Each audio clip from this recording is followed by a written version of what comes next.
Welcome everybody, Domo.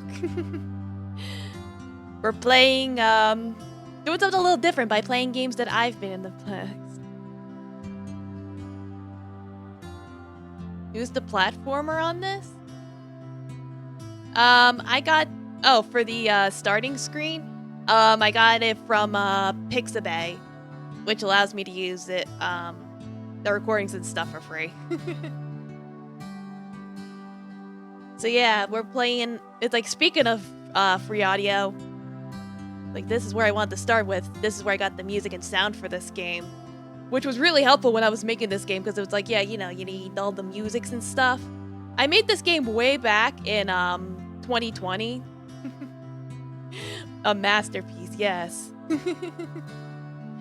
But yes, Domo Cosmic, welcome, good to see you. Early Gang Squad. Dom Etymology, thank you for the 100 biddies, welcome. Yes, hello, pork roll. I'm pretty proud of this title screen when I made it. Because, so basically the software I used was Ren'Py. It's like, this is a visual novel, this first one. The second one is going to be an RPG maker. So I'm basically going to demo 2 games for you guys. Both of them are free. I made a third one, but that one costs money, so I'm not going to demo that one today. Plus, it's even more cringe. Yes, of course it is good to see you. Yeah, so for this one, what was interesting is that basically the little effect that you're seeing right now, that's coded in. It's not a GIF or anything. Basically what I did was there was a cherry blossom code, and basically I reversed it. So instead of the stuff falling downwards, it goes upwards. And then I inserted the little images of the little shapes. And so now it does it, it floats up randomly and it looks really cute. I'm pretty proud of it. No peanut butter. But yes, welcome Porterhouse. Oh, no peanut butter, only shapes. Alright. So the starting screen I made. Yeah, so basically, what my original plan when I made this was to have it be like an April Fool's Day joke. Because it's like, oh yeah, it's like, look at all these dating sim games where it's all, where you could date whatever you want, but no one's gone back to the basics of just taking 2D concept and just breaking it down to its simplest form. So that was the idea of this, but sadly I didn't make it for April Fool's Day because of COVID. So it wound up coming out a few months later. It only took me like 2 months to make this game. You like the cut of the Triple Skid. Thank you. But yes, Domo Miss Seneca, welcome. Good to see you. Let me give you your shout out. Yeah, the Corvids. Yeah, I'm Seneca. I was Lobotomy Corporation. Yeah, so as you can see here, the heart is locked. And what was interesting is, as you can see when I highlight the things, you can see it changes to look like I'm highlighting it. This is actually a graphics trick. Basically what you do is have a separate image of what the highlight should look like. And then you would set up a parameter of the mouse cursor when it goes over it. And that's how you would select it. This game's basically meant to be like mouse keyboard or whatever. And then so when you highlight within that parameter, it changes to the other image, so it gives the illusion that you're highlighting it. People keep dying Lobotomy Corp? Oh no, that's sad. So yeah, we'll start up our first date with Soiko. Once you enter the cafe, you sit at a table near the window, watching as cars and people pass on by. The familiar smell of espresso and cream eases your nerves as you wait for your date to arrive. Your date had chosen this place as the meeting spot since it was close to their house. It was a well-known establishment, so it wasn't hard to find. There was a long time, though, and there was several other people chatting about, so you hoped your date would be able to find you. But yeah, just keep lobotomizing the monsters. Yeah, so, shocker, I did all the graphics for this game myself, including the characters and background. But, but since I can't fucking draw, I focused more on, being minimalist about it and trying to, like, focus on the the vibe. Oh, lemon juice, yes. This is video game. Yes, I went with the gradient because I figured that would set like a particular mood.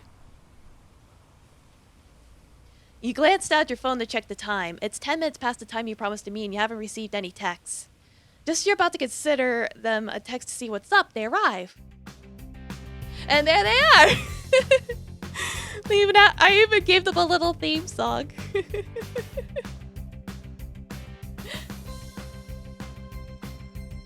Might be a little loud. There you go. Hello! It was Circle! They were just as bright and curvy as their dating profile pictures claimed. Now is the time to make a good first impression. I don't think the first one matters. The dialogue choices do matter eventually. Hey there, glad you found me in this concrete jungle.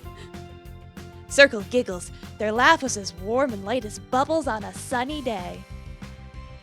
It's the default settings for Rempy to have a voice volume. There's no actual voices in the game. I saw you through the window, silly. You probably didn't notice because you were on your phone. You mentally slap yourself for being so dense. So far, so good. Circle sits down across from you, undeterred by all the hustle and bustle surrounding you two. When they spot one of the baristas, they eagerly wave at them, and the barista nods off as if understanding what they meant. Oh yeah, I think I gave all the shapes in this game they, them pronouns because they're shapes. They don't have genders. You could have recorded some Raymonese. Just been like, wah, wah, wah, wah, wah. So anyway, tell me a little about yourself. Your dating profile didn't really say a lot. You decide to do just that, listening to a few of your hobbies and interests. As you walk, Circle gazes you with wide, curious eyes, seemingly invested. Don't ask about the eyes. They're there. Wow, that's so interesting. Okay, my turn. I like to shop for fancy plates. My favorite fruit is oranges. I'm really good with a yoga ball. As they're talking, the barista from earlier appears and hands them a coffee. Circle thanks the barista and hands them a $20 bill. Was that a bribe to avoid waiting in line? They chug it down so quickly you're not sure if they even tasted it. Okay, cool. I've got my daily dose of caffeine. Let's get this date started. It's such a beautiful day out. We need to go out in the sun. What did you say? How about we go to the beach? Circle smiles so brightly it's almost blinding. Are you a mind reader? That's exactly where I was gonna take us. You feel you're the pat on the back for figuring that one out. To the beach! So yeah, making the gradient for the beach was really easy because it's like, alright, what's at the beach? You got sand and you got ocean, so there you go. Look at my amazing graphics. The salty air greets you as soon as you arrive. The gentle breeze is just enough to keep you cool on an otherwise warm day. Circle happily rolls through the sand with the incoming waves tickling their feet. See, this is so much fun! You wanted to agree, but since you hadn't known you were going to the beach, you hadn't bothered to bring your swim gear. So was it like you to go for a swim? You express your concern to Circle. Best gradient ever saw. Like, yeah, 10 out of 10 graphics, better than Gollum. Oh, right, I didn't bring mine either. Well, it's not like we really need them, right? But if I did decide to wear a swimsuit, you think I look cuter in stripes or polka dots? Polka dots, of course, so it look like you're wearing a million babies. Circle burst out laughing. OMG, I didn't want that many babies. I guess polka dots do look a little like Circle babies. Kind of weird, actually. You weren't planning on the topic going there, but at least you made them laugh. Before you had a chance to think about it further, Circle heads knee-deep into the ocean, turns around and splashes water directly at you. It's like, yeah, that is kind of creepy, isn't it? Ha, gotcha! Not wanting to be outdone, you join Circle and start splashing back. It quickly escalates into an all-out war. Yeah, dodge this! The two of you go at it for quite some time, smiling and laughing all the way. Eventually, the two of you get tired out, and it's only then that you feel your damp clothes weighing on your body. Let's get out and dry off. There's a store not too far from here. You nod and decide to follow them. You sit down at a bench and dry yourself with a towel Circle brought you. You'll definitely need to take a shower as soon as you get home, but it'll have to do for now. I believe with the scene transitions, I think those are indeed default commands in Ren'Py. As with the fonts, it's like, I'm pretty sure that's also just a case of being able to program the name into it. Should have called this game Geometrics of Love.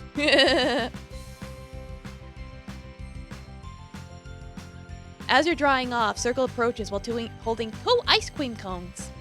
Hope you like ice cream. Consider an apology for ruining your clothes earlier. You let the towel drape around your shoulders and accept the ice cream regardless of your actual opinion of it. Circle sits down beside you and takes an enormous bite out of theirs. It's amazing they don't get brain freeze. You know, beach dates aren't as romantic as the movies make it seem. I was hoping for one of those fuzzy, slow motion scenes that feel like they could last forever. Oh well, at least it's something I could mark off my dream board. Alright, I didn't tell you about that. Every year I craft myself a dream board with all the cool and amazing things I want to do that year. Like where I want to travel, or the concerts I want to go to, or the kind of job I want to have someday. Yeah, and not everybody gets Not everyone gets brain freeze. Well, that's the thing. If you rub your tongue against the roof of your mouth and you warm up the vein in there, that'll make your brain freeze go away faster. Usually I only get 1 or 2 things done, but it's better than nothing. Besides, it's fun dreaming up all kinds of possibilities, like becoming a movie star, or a singer, or an astronaut. I see what I can do and go for it. If it doesn't work out, then I try something else.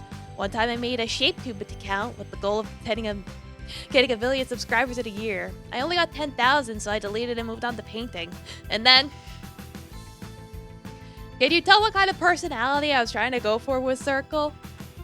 Very Genki, very outgoing, very adventurous, but also, like, not very committed. Basically Sagittarius.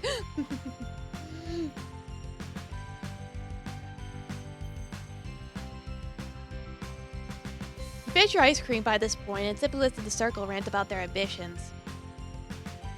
And you can only do so much, you know? At least I'm lucky by having friends and families who support me. You got any siblings? I'm an only child, so my parents have put all their attention on me since I was born. It was hard at first, but as I got older, I realized they had the best intentions in mind. So I tolerated all the tutoring and dance recitals till I became an adult and could do whatever I want. You nod, understanding what they meant. Shapes with perfectly even proportions were considered the ideal shape, and thus were held to higher standards. It did make you wonder what Circle's current situation was, since they never directly stated it. So you ask, huh? Other than enjoying the moment each day? I work part-time as a cashier at the supermarket. It's only temporary, though. I plan on going back to college next year. Just not sure if I should change my major or not. Realize the implications, ask why they left college in the first place. It wasn't doing it for me. Plus, I had a nasty breakup and couldn't concentrate on my studies. In the state I was in, I knew I was wasting my time, so I took a break. Despite how chipper Circle sounded, you could tell they were still shaken up about it. You place a reassuring hand on their shoulder and wish them the best of luck. This makes Circle blush. Thanks. I'll do my best! With the sun beginning to set over the horizon, the two of you set up and start to walk home. Walking Circle back to their place seemed like the courteous thing to do. The two of you strolled down the dimly lit streets with only the sound of crickets chirping in the background and enough space between you that you could easily brush against stairs if you reach out just a bit more. So when does the isekai truck come on? Patience, child, patience! Circle had gone quiet. You weren't sure if it was because they ran out of things to say, or if they were thinking things over. However, when you glanced at their side, you could see Circle gazing up at the stars while adding a pep in their step, and you wonder if maybe you're overthinking it. Circle did seem nice, and it had been your first date. Despite how unexpected it went, you at least had fun. Plus, you now had a better idea of what you're getting into. Asking for one more date shouldn't hurt, right? You consider bringing this up, yet as you gaze at Circle's smooth curves and calm smile glowing under the pale moonlight, you find it hard to say anything. Just as you're about to say something, Circle comes to a halt. Their smile is wiped off their face and replaced with a wide-eyed stare of horror. Concerned, you look ahead and notice a figure beginning to emerge from the shadows, walking directly towards you. Well, well, well. Didn't think I'd be seeing you again so soon, Circle. Oval! Circle takes a step back, while also closer to you. What? Found a new toy to play with already? Look, this isn't the right time. Let's not start anything. Oval takes a step closer, yet still hard to read them in the shadows. Oh shit, it's the nefarious Oval. What did you say? Can you please leave us alone? We just want to go home. You. Oval snickers. You seem like a good person. Too good, actually. I should warn you not to get involved with Circle. They'll only sink their claws into you and refuse to let go. Sure, it all seems fine and dandy at first. Let them plan out your dates. Pick out what to eat, what to wear. Then all of a sudden, they're talking about marriage and how many kids you're gonna have. And don't even get me started on careers. The only thing worse is the accursed squirrel.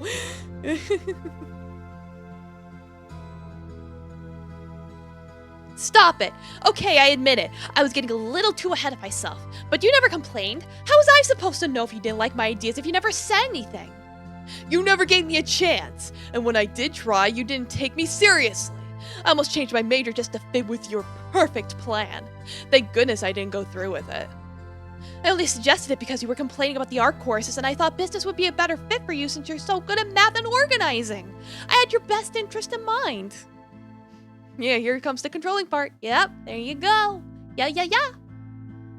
I'm giving them flaws.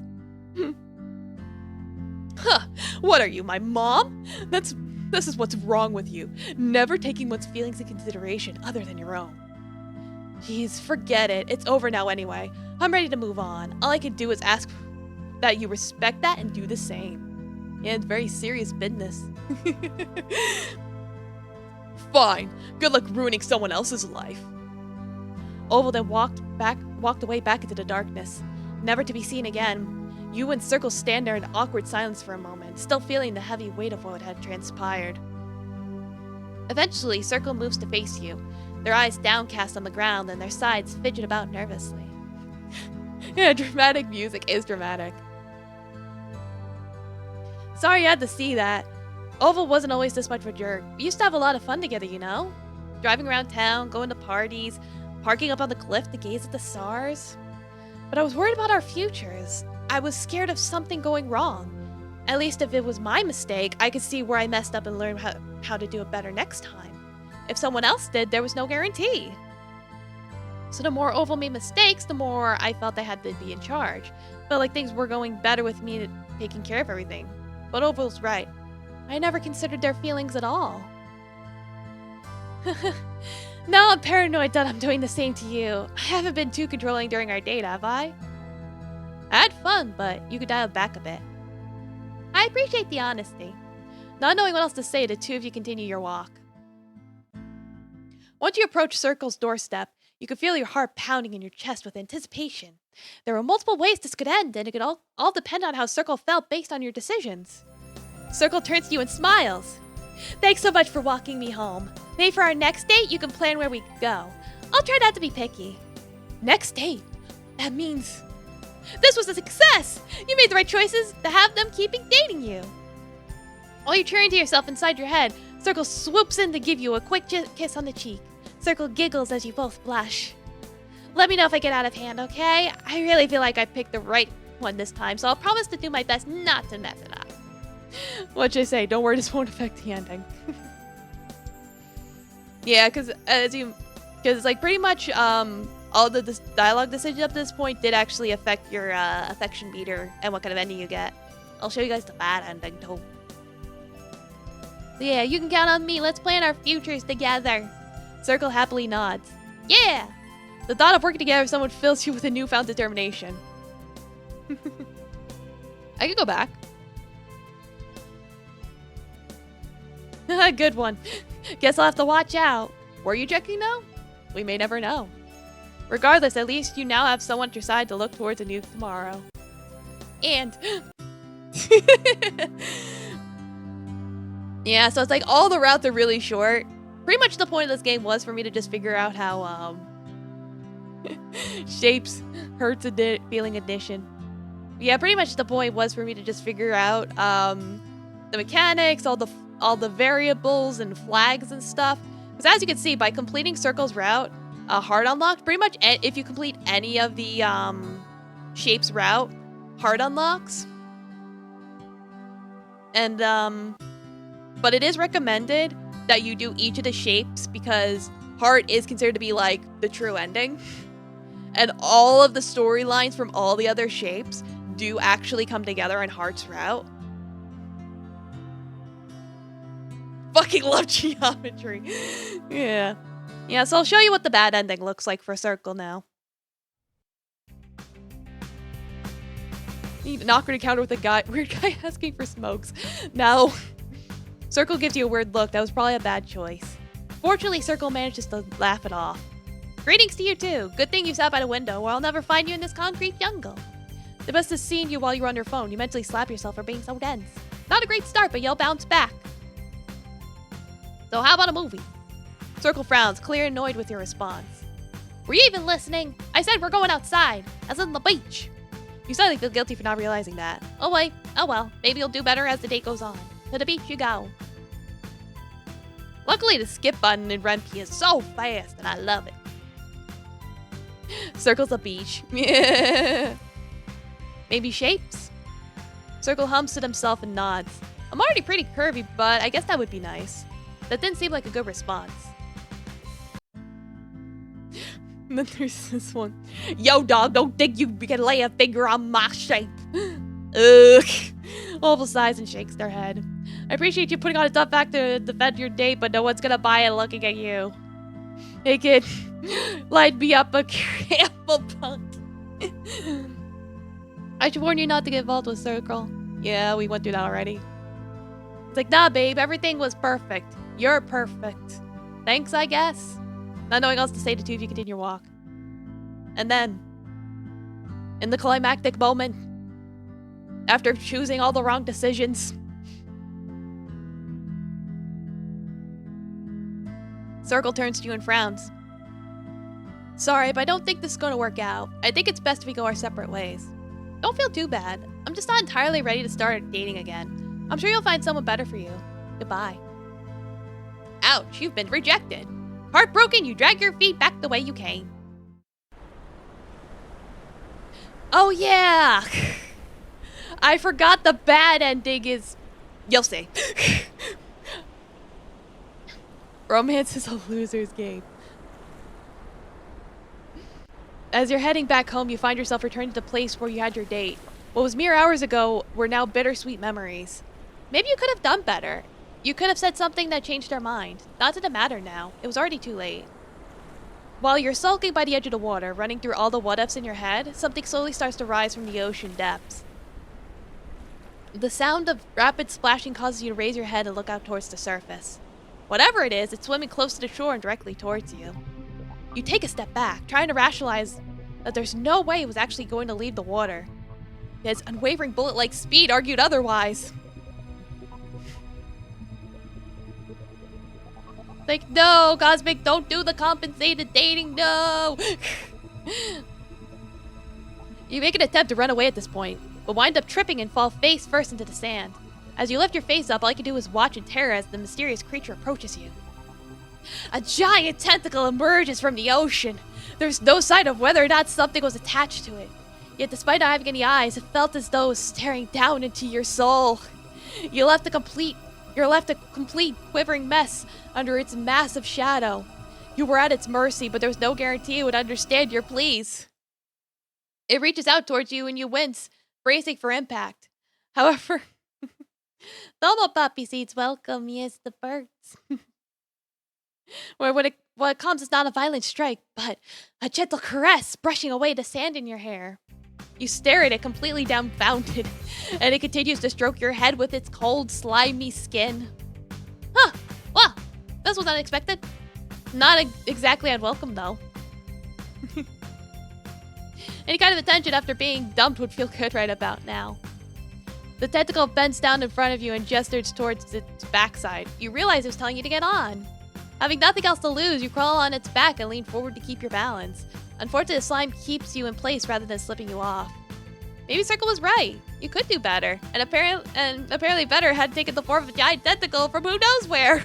So accepting your destiny, you ride the tentacle back into the ocean and towards the rising sun. Bad end? Question mark? Yeah, it is tentacular. He got the riz. Oh well. I've seen enough hentai to know where this is going. Yeah, right? Unexpected, but not undesired. Like the remaining beyond the USM. Oh yeah. I know what you're talking about. Yeah, so if you guys want, I can keep going and show another route. Yes, I made this. Like I was showing off this game and I got another game too. I know it's very short.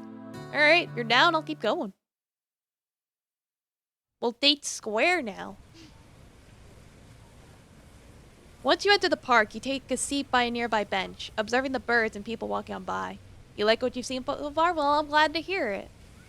It's like, it's on itch.io. When I upload the VOD of this to YouTube, I'll link my stuff.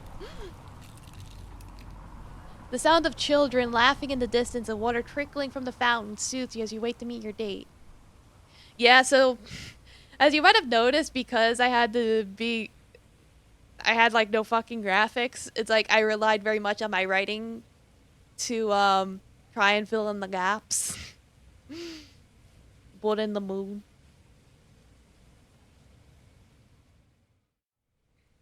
This cave feels like licking feet? What? You and your date talked over and found this park to be the ideal meetup spot right between where you both lived. It was a popular dating spot anyway, so it all worked out. It was a steady stream of baby strollers and joggers running around, but it shouldn't be hard to find you. You glance up at the sky and smile, relieved to see that it was such a sunny day, perfect for what you two had in mind. Right when you were about to start daydreaming about how amazing it was going to be, it actually became a reality with your date rushing over to you. Hi, sorry I'm late. I watched to triple check and to make sure I had everything.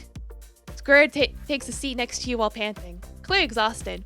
You check your phone and see that it's 10:01. You promised to meet at 10. What did you say? So have you made any new games? I'd pay him if I can afford it. I did actually. That's another game I could show off later, since this game is really short. It's like the last game I made was last year. This one I made in 2020 during the Corvids. Yeah, don't sweat it. Save that sweat for our hike.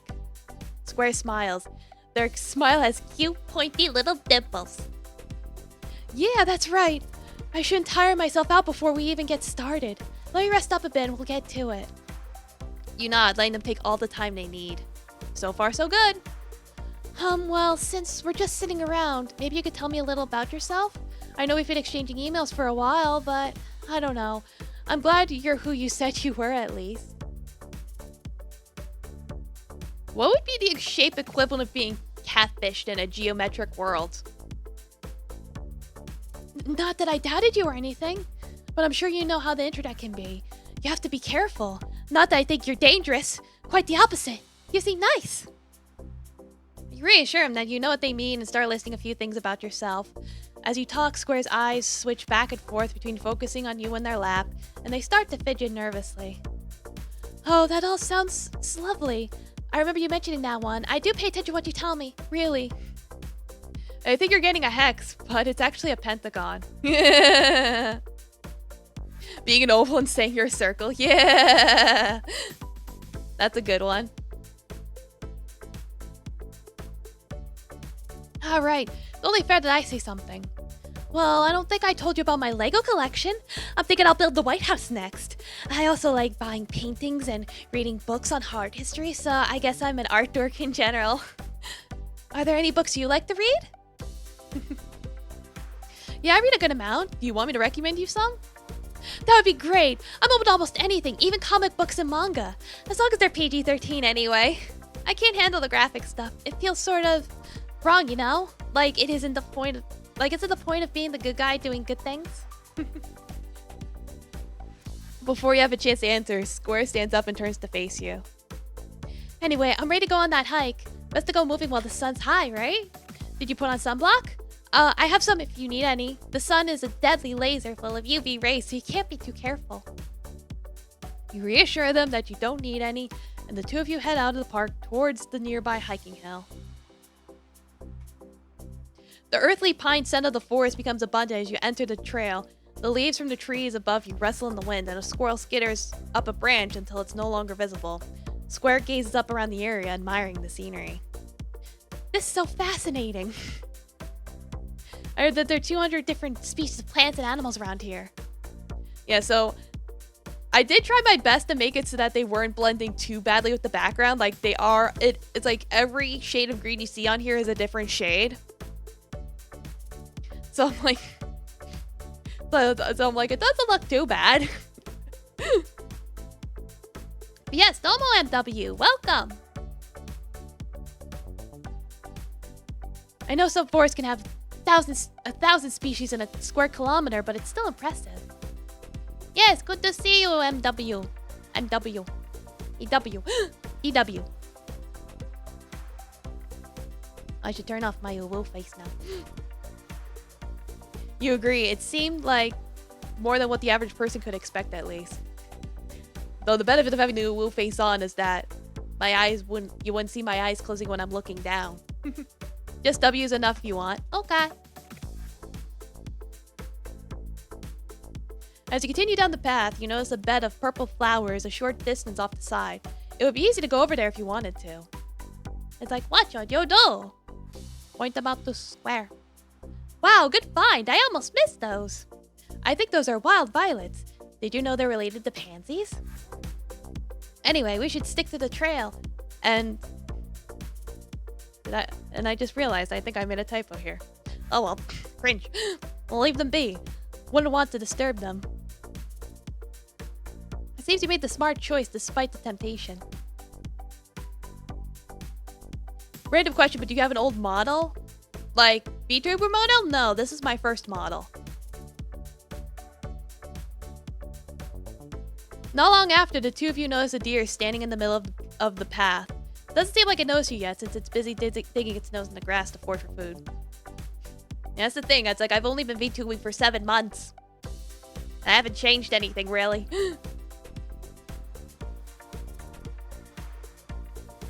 Square carefully steps close to you and whispers.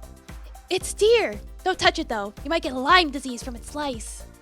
Their little fact was divvying an otherwise majestic moment, but you knew they meant well. Square then pulled their phone out of their pocket and held it towards the deer, attempting to take a picture of it. However, Square was having trouble getting a straight shot with their shaky hands, and the deer could bolt at any minute. You decide to give him a literal hand in this situation, placing your hands on top to stay their hold. Lewd. Square nearly squeaks in response, but manages to take the photo just before the deer finally spotted them and ran off. Phew, I think I got it. Square looks down at the slightly blurred but otherwise passable photo and blushes. It could have been better, but thanks. The two of you resume your hike with the memory of their warm touch still lingering in the back of your mind. It's like, bad touch, bad touch. You like going through Crips and Cincy and our model, so I thought maybe you were really small and had a different model debut. No! It is what it is. When I debuted, it's like I debuted, I streamed on both YouTube and Twitch. So if you're looking at my VODs on YouTube, it's in the live tab, not the video tab. Like my first 10 streams, I was simulcasting, which you can't do anymore now, so There's a conveniently placed bench at the end of the trail, and the two of you take a seat for a breather and a chance to drink some water. What I'll do right now. Immersion. You both managed to work up quite the sweat. Yet Square seemed better off than you would have expected with all things considered. Oh, that? I used to do track and field back in high school. I'm a little out of shape, though. Anyway, I hope you're enjoying the hike so far. I know it's not typical for a first date, but that's part of what makes it interesting, right?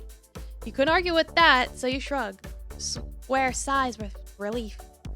Oh, good. It's easy to think about how something could go horribly wrong. Like if I tripped and sprained my ankle or we ran into a bear. Rawr. But for some reason, being around you helps me relax. Maybe because you're so chill? I think so anyway. I've always had issues trying to meet people's expectations. Even when I do the best I can, I'm scared it might not be good enough. I'm working on getting my doctorate, which should be amazing in of itself, but I don't know. You nod along and patiently listen to Square's woes. It was obvious how important it was to them. Plus, with their perfect proportions, the amount of expectations must have been suffocating. As you can see, it's like this is following up lore-wise with the circle route. You see, I was like building up lore and shit with the culture. You see, that's so cool. So cringe. I guess I wish things were a little easier. Like my older sibling, Rectangle. Our parents let them do whatever they wanted while I had to sit around and study all day when I wasn't doing track. Why did it blink like that? Probably an issue. We're fine. I know my parents went through a lot of trouble to raise me, but that shouldn't mean they have to keep dictating my life even after I've become an adult. It's because of that I haven't bothered talking to them all that much, and I use my studies as an excuse. Yeah, graphical glitch. It's like it's a fucking gradient. What's fucking glitching? Sorry, that was a lot to unpack, huh? I should have saved all that annoying family stuff for our third date. Not that I'm saying we have to have a third date. I mean, I want to, but well, what am I saying? You shake your head and place a comforting hand on their shoulder, assuring them it was fine and they didn't need to rush things. You can simply take it as it goes. Square cracks a smile and nods. Yeah, you're right. Thanks. You smile back at them and finish drinking your water. Meanwhile, Square is staring down at their bottle with a light blush painting their cheeks. Tell Square to shut up and kiss you. Patience! We're still in the process of wooing them. So, sure has a nice day out. Yeah, that's how you seduce people, right? There's only a few shapes in the world. What if there's another square? How could there be? I have so many questions. Don't worry about it. It's like... they probably have last names. I'll say they have last names. Square's just a generic name. Like Bob. Or Hugh Man. So, sure is a nice day out. Usually I prefer rain since it's so calming and all. When it comes to being outside, sunny is definitely better. You agree with them, taking the time to relax and fully admire the scenery for yourself. The two of you start up some small talk for a short while until you notice the sun starting to approach the horizon. Exactly, Hugh, man. I wonder if Square's last name is Enix. For legal reasons, no! The two of you start some small talk for a short while until you notice the sun's starting to approach the horizon. It's going to be night by the time we get back, so we should be going. With that said, the two of you stand up and begin to walk back the way you came. Since it had gone dark, you decided to walk Square back to their place. There was something odd about going back to artificial lighting and concrete ground after a day of appreciating nature, but at the same time, it was nice to get a different perspective once in a while. The two of you ran out of things to talk about, so you simply strolled along in peaceful silence. It would be easy to hold hands if you moved closer, but you weren't sure how Square would react. They already seemed anxious as is, their eyes desperately darting around to find something to focus on. Square did seem nice though, and this was your first date after all. If you gave them time, they might relax and open up more. So asking for another date shouldn't be an issue, right?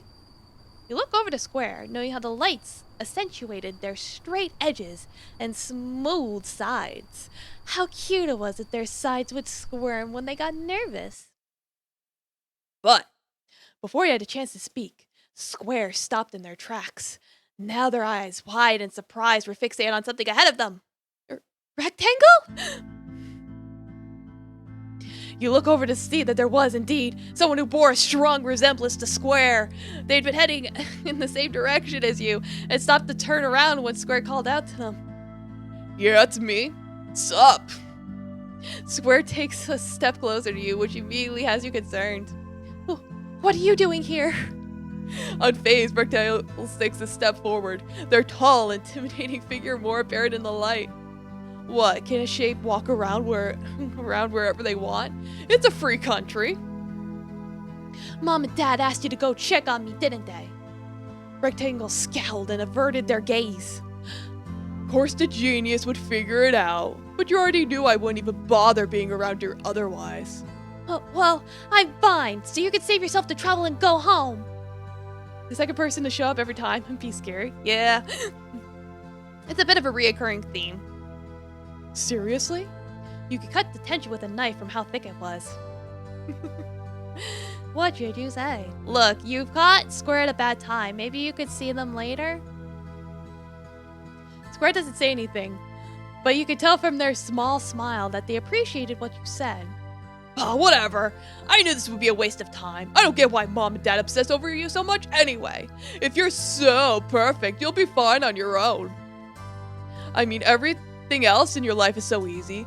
Always got good grades, did well at sports, had all the other kids worshipping the ground you walk on. They gave up on me the second they saw how much better you were. Yes, but I'm nothing more than an inconvenience unless I could do them a favor. yes. Kitty pet time. It's like nice thing about playing this game is that I can wave the cat wand because the cat wants attention, play and attention at the same time. He's such a butthead. But yes, welcome, Vic. Rek, I'm sorry. I had no idea that's how you felt. But it's not as easy as it looks. I had to work hard to get to where I am now, and I can mess up and make mistakes like everyone else. No, Kitty wants play, not cuddles. He'll probably want cuddles later. I wish I was perfect, but I'm not. Actually, nice to hear you admit it. You'd normally be a coward and keep your nose down in the dirt, but I guess having a pillar for a date works too, huh? Shut up! I will not have you disrespecting my date. Say what you want about me, but they're off limits. I already told you that I'm fine, and Mom and Dad should be pleased knowing that I'm being a nice person, so that should be enough. Rectangle stood there for a moment, stunned into silence. They then chuckled and shook their head. Oh, that's good. Alright, you win this round. Best luck to you lovebirds. If a cat wants to play with me, then the cat gets cuddles instead. No play, only hug and kisses. Yeah, right? Rectangle then walked past the two of you, off to return from whence they came. It was nearly impossible to think of anything to say after something so intense. Yet despite it all, Square managed to turn around and face you, albeit with an embarrassed expression. I'm so sorry. I was expecting to stop like that all of a sudden.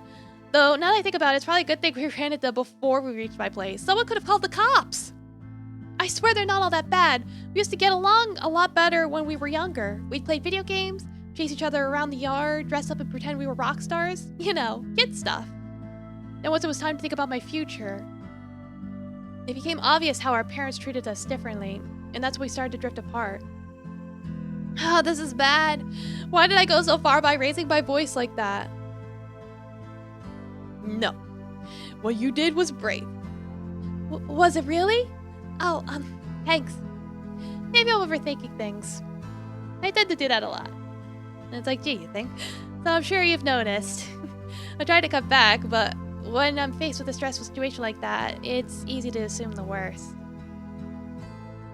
Maybe I should relax in general. As my therapist says, less like a block and more like a Rubik's Cube. Opinion dumb was dumb there. I get the impression Rectangle really appreciates Chore being less of a doormat. Oh yeah, totally. You chuckle in non-agreement and the two of you resume your walk. You finally approach Square's doorstep, and you can feel your heart pounding in your chest with anticipation. How this would end solely depended on how Square felt about your decisions, and that could be good or bad. Square turns to you and smiles. Thanks for walking me home. Let me know when you're ready for our next date. Maybe we could go somewhere a little more exciting? Next date? That means this was a success! You made the right choices to have them keep dating you! Yay!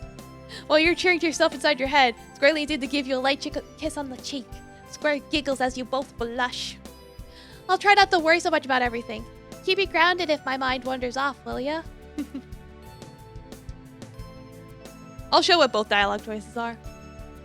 Square happily nods. I can't wait. And then, oh, I will scrap to 6 feet under the forest if you mess with me. Didn't think you had such a dark sense of humor. I could deal, but maybe avoid saying that sad thing in public. Were you really joking, though? We may never know. Regardless, at least you now have someone on your side as you look towards a new tomorrow. And... does failure also mean tentacle this time? Oh, you'll see. I'll show you right now. I'll show you exactly what's gonna happen. You'll see. Wow, a whole minute late. So disappointing. Square frowns. You realize they didn't pick up on the sarcasm and try to apologize. No, it's fine. I should have known checking that second time that I was fine. At least I'm good for a hiking trip. Just give me a few minutes to catch my breath. You nod while mentally cursing yourself for making them feel bad. Not a great start, but you square up to the challenge. 1 minute. Yes, 1 minute. You picture books count? I guess? Or wait, were you talking about comic books? Then yeah, those count, as long as they're PG-13 or less. I can't handle the graphic stuff. Yeah. This was the flower bush. Go there and pick one to give the square. Wait, what are you doing? Stop. We're not allowed to leave the... Why was my spelling so bad? The trail. Those are the rules. I will say, Renpy does not have a spell checker, if I recall. So that was probably why I had so many typos. You quickly step back before you could anger Square further. Looks like your well-intentioned act almost got you in trouble. And then, with the drama... Hey, didn't you hear them? Save that drama crap for Springer and beat it! They both give you a weird look. That might have been a bit much. And then, yeah, you probably ruined your relationship forever. Tears begin to form around Square's eyes, and you quickly take back what you said, trying to comfort them. They manage to wipe their tears and calm down. Maybe I'm overthinking things. I tend to do that a lot. And then... Square turns to you and frowns. Sorry, but I don't think this is gonna work out. I think it's best if we go our separate ways. Please don't feel bad. I'm just not ready to get into a serious relationship. I'm sure you'll find someone better for you. Goodbye.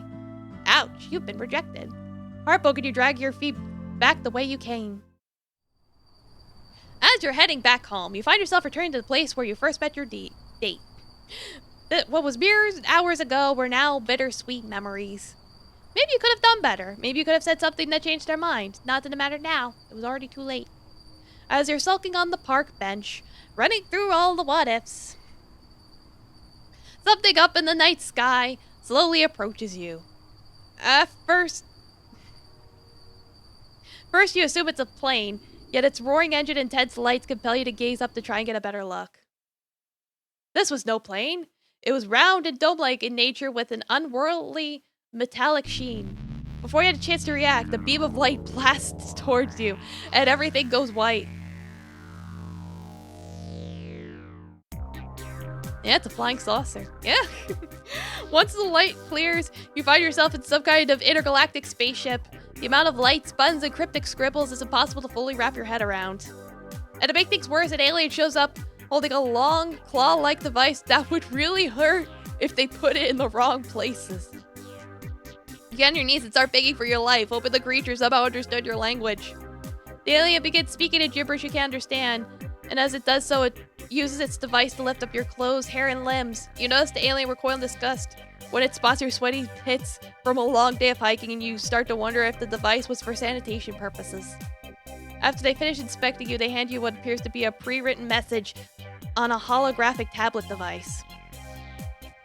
Congratulations, human. You've been randomly chosen to be part of the Universal Species Research. We will not harm your bottom, and we will provide you with a new life far superior than anything Earth can offer. My god, I did not spell check anything. I am so cringe. So do not worry. Please hand the tablet back to your attendant and enjoy the ride. Huh, if they were telling the truth, that didn't seem so bad. Plus, exploring the universe sounded way better than sitting on boring or old Earth. Accepting your fate, you hand the tablet back to the alien and begin your new journey where no man has gone before. Bye, Ann.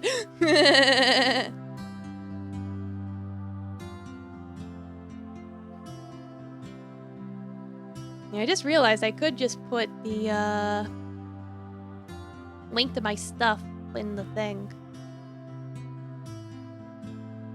If I could find my own page.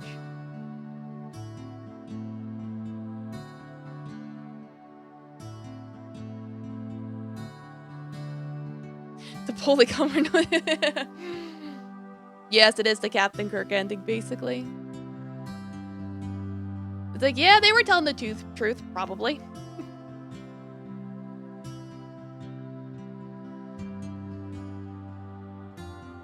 Yeah, there we go.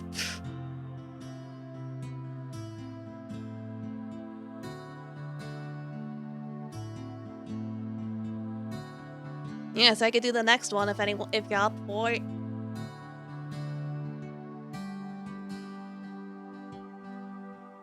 We'll go where no man has gone before.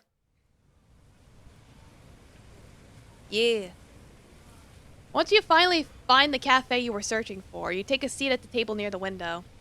It was a lot harder to get there than you expected, and the fact that the place smelled like wet wool and smoke did not help your mood. You weren't sure how this could be your date's favorite place to hang out, especially when there weren't a whole lot of people there. The few that were present kept to their corners and whispered among one another, with judging stares piercing through their thick glasses and multiple piercings. Yeah, so this cafe is a different cafe than the other one, based on the description. Like on Circle's date, you went to a popular cafe, and this one you're at like a hipster cafe that charges like $8 for an espresso. Even though you managed to make it with 10 minutes to spare, you find yourself hoping that your date would show up as soon as possible. Fortunately, it just so happened that they arrived early as well. Oh hey, there you are. It was Triangle. They were as cool and edgy as they were in all the pictures they sent you. Since this was your first time meeting face to face, it was important to make a good impression. Coffee's Chris. I like coffee. I like coffee. Coffee good. Yo, glad to see the big T outside the digital zone. Triangle was caught so off guard by this, they couldn't help but laugh. Their soft, silky laugh felt like a warm bandana around your heart. Okay, that was so cringy, it flipped back around and sounded cute. You're not sure how to feel about that, but it was at least a positive response. So far, so good. Triangle sits down adjacent from you and leans back in their chair with an arm draped to their side, fitting right in with the atmosphere. The stares from earlier vanish and your shoulders start to relax as you begin to feel more comfortable. Right, so I guess this is the part where we get to know each other. You can start. You're already as cool as is, and you've got me curious. Your cheeks flush from such a compliment, you begin telling them about some of your hobbies and interests. Even when someone briefly comes over to take Triangle's order, Triangle never takes their eyes off you, calm yet fully interested. Oh, yeah, that's what I figured you'd be into. My life's not nearly as exciting. Usually I'm busy binging on pizza, chips, and watermelon while watching reruns of 90s shows in my PJs. Sometimes I like baking cakes and pies, which tend to come out decent. The Triangle's gonna be a human centipede, right? No. My grandma has this amazing apple pie recipe you could try sometime. Really? Wow, yeah, that'd be great. You could be the head chef, though. I'm prone to getting eggshells everywhere, and I'd probably burn it to a crisp. Before you can say anything about that, the person from before reappears and hands Triangle what looked like a regular cup of coffee. Triangle thanks them, hands them $5, and opens the lid to blow in the contents inside before taking a sip. Ah, that's the stuff. Bitter and black, like my soul. Well, let's get going. I could drink my coffee on the way. I don't want to miss the previews. You nod and stand up with Triangle, more than eager to get this date rolling. Since you had already bought the movie tickets online, you were able to grab your snacks and get seated with plenty of time to spare. You're both excited to see the new continuation of Geometry Wars, but had no one else to go with, which was what led to this date in the first place. This is gonna be sweet. I heard nothing but rave reviews. No spoilers, thankfully. Eventually the lights go off and the previews start to play. The first preview is a comedy about a Pentagon trying to run for the president and failing to look even remotely professional. Triangle snorts at the part where they trip and slip papers everywhere. The second preview is a romantic drama about a hopeless rhombus falling in love with the rich, prestigious Octagon.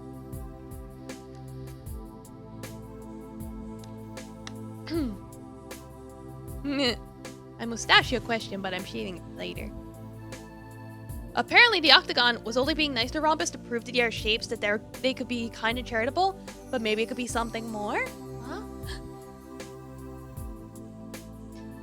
It feels like all that's coming out lately is trash. Like, would you bother seeing any of these?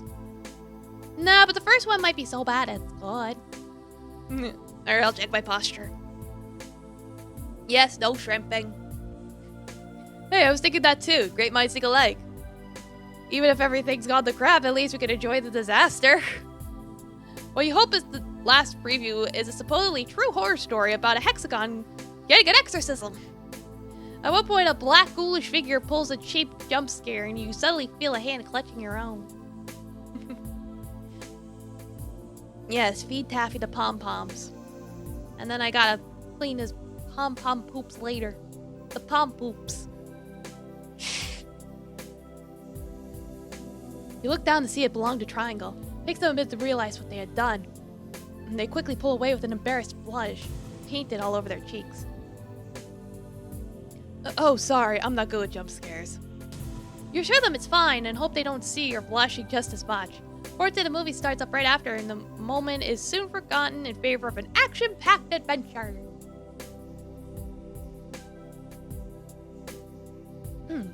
The theater is filled with roaring applause once the credits start to roll.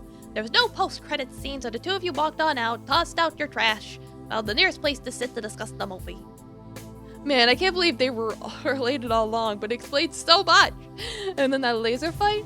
God, that was epic.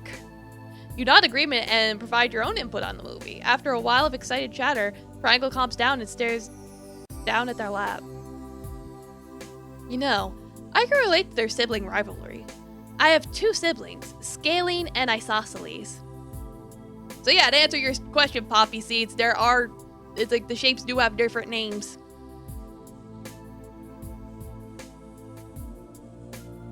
Oh yes, the great dialogue of you provide your own input. Well, I deliberately set it up so you could be to make it as much of a self-insert as possible. So it's like, yes, insert your opinion here, insert your preference here, insert your hobbies here. And so your shapeu waifu of your dreams will be like, ah yes, that's so amazing. I too like insert hobby here.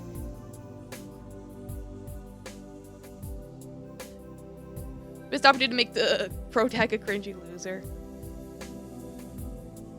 Well, some of the dialogue options are cringe. People are always going on about how cute Scalene is, or how Isosceles is right in every argument. As the middle child, I'm basically obtuse. Ha ha ha ha ha! Funny pun. I do have one friend though. They said I didn't have to be anything like them. That was fine the way I am. Yeah, if that's the case, why did they stop talking to me? Yes, I'll hydrate.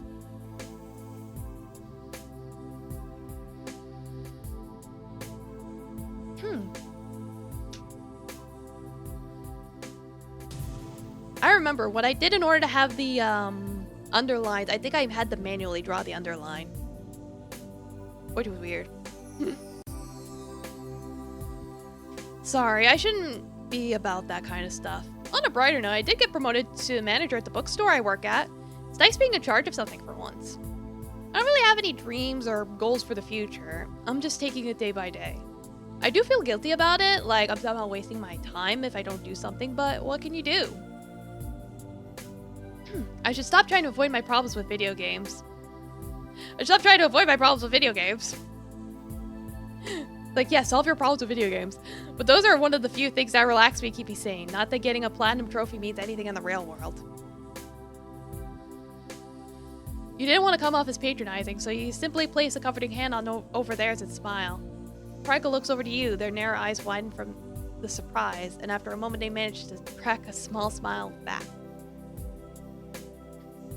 Thanks, you're a great listener. I'm prone to rambling about pointless junk, so feel free to tell me to cut it out. Rather than do that, you decide to inquire further about their childhood. Perfectly proportioned shapes are considered the ideal shape, so the thought of Triangle being neglected or ignored was highly unusual. Well, aren't you a detective? Yeah, my parents put a lot of expectations on me. wanting me to have only the best traits my other siblings had. Be polite like Scaling, or study more like Isosceles, that kind of junk. I didn't understand why I couldn't meet any of their expectations, and I started to think I was some kind of failure. Eventually I said screw it and moved all the way to the other side of the country. I thought starting over would make me feel better. This new info made you curious about the friend they mentioned, so you asked. Triangle shrugged her shoulders. I don't know, we kept in touch through emails and all that. It was a daily routine for us, so when they suddenly stopped, I knew something was wrong. I had no clue if something happened to them or if I messed up. I wish I could find out. Anyway, we should start heading out. It's gonna get dark soon. When you both stand up, you glanced out and realized you were still holding in their hands. So lewd. You immediately pull away and apologize, and Triangle averts their gaze with bright pink cake. No, it's fine. Your hands feel nice. Not to sound creepy or anything. Not wanting to make the situation any more awkward, the two of you begin to make the walk home. You offer to escort Triangle back to their place so they wouldn't be walking alone in the dark. They seemed more than happy to accept your offer, but you weren't sure if it was because they wanted to hang out more or they were nervous to be by themselves. There wasn't much else to say after you ran out of ways to gush over the movie, which left the two of you to stroll along in silence.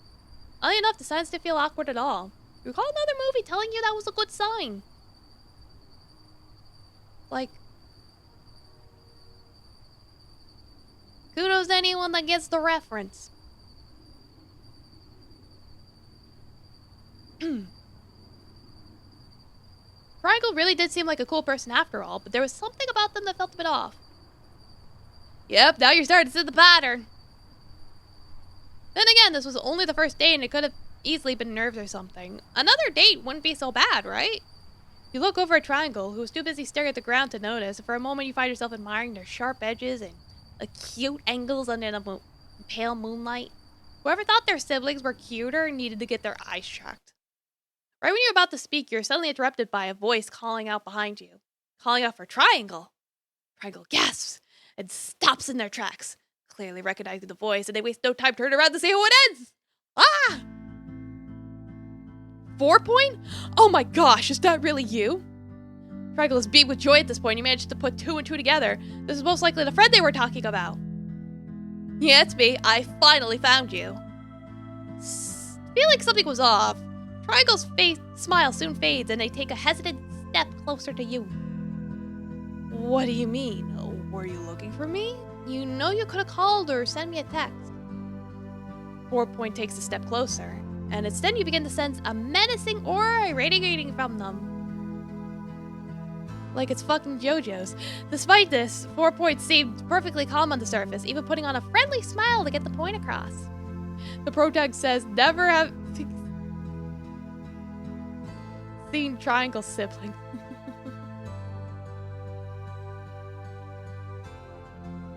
I did. Your phone was off. Wait, I turned it off when we went to the movies. I'm so sorry, I didn't get the chance to check. I know. I saw you two chatting about it afterward. Have you been watching us this whole time? Why didn't you say anything? That's not okay, you owe us an explanation. That's right. The 4 Point I know would go sneaking around like that. I think there's been a misunderstanding. Yes, I did happen to see you two coming out for the movies, and while I did consider coming over to say hi, I didn't want to be rude. I waited for the right moment to reveal myself, but I guess I got the timing wrong. Sorry. That's still weird, but whatever. I forgive you. It's good to see you. We seriously need to catch up. Do you plan on sticking around town for long? Yeah, it's like the bad options are instantly gangsta, just to make it extra cringe. I only had the day to find you before I had to head back. Wow, no wonder. Then you could stay at my place for the night. We could have a sleepover like old times. Sorry, but I can't. I just wanted to check up on you to see how you were doing. I was worried you'd still be sulking in your sibling shadows. Oh, I see. Well, I appreciate the concern, but I'm doing better now. Not as great as I was hoping, but better. Anyway, enough about me. What have you been up to? You think you could come back and stay longer next time?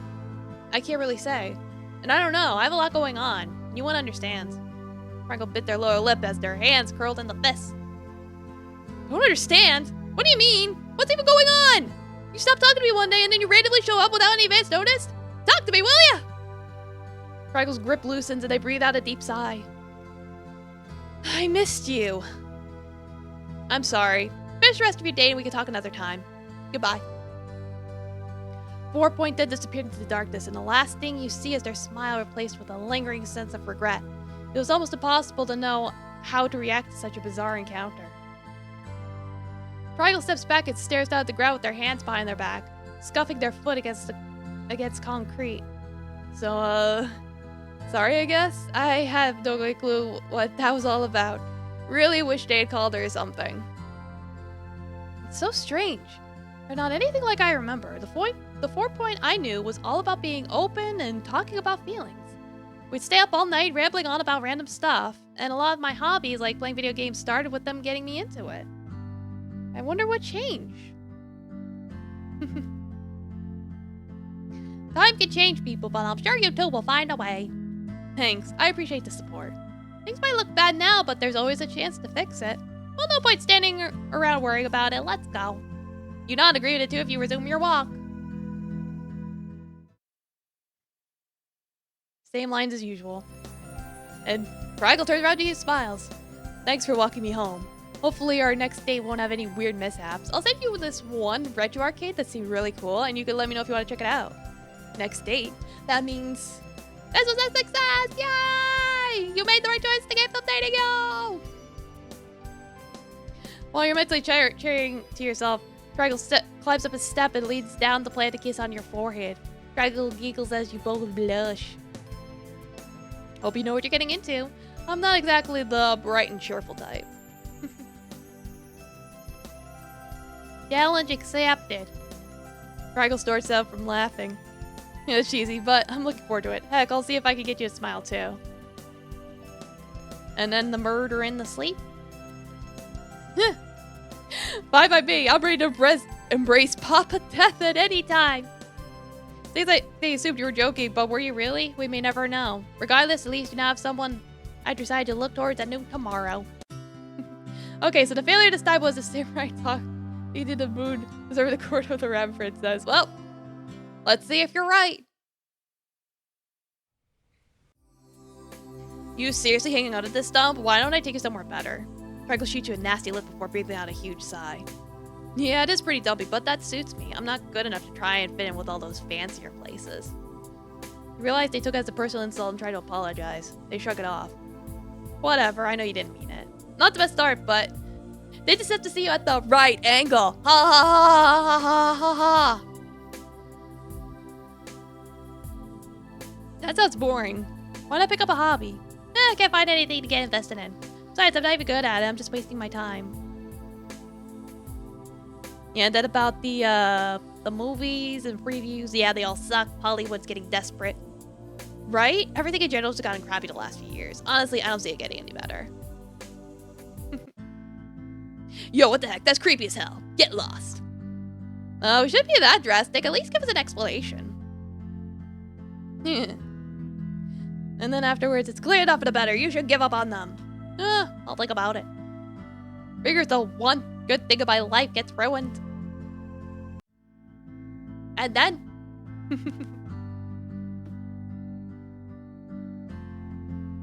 Triangle turns to you and frowns. Sorry, but this isn't going to work out. It's best we go our separate ways. Don't feel bad about it. I'm just not a good place to date right now. You'll find someone better in no time, so bye. Ouch, you've been rejected. Domo Captain Papa, welcome! Thank you for the raid! I saw you were playing cute games. How was it? Yeah, the swooshy come home. How was it? Thank you for the raid. Welcome, raiders. I'm Blight Elude, Kid Today Hunter / Animal Tamer. Thank you for the follow, Bagel Bites. Welcome, welcome, welcome. I'm playing games I've made in the past. I made this game during the Corvids in 2020. It's a dating game about shapes.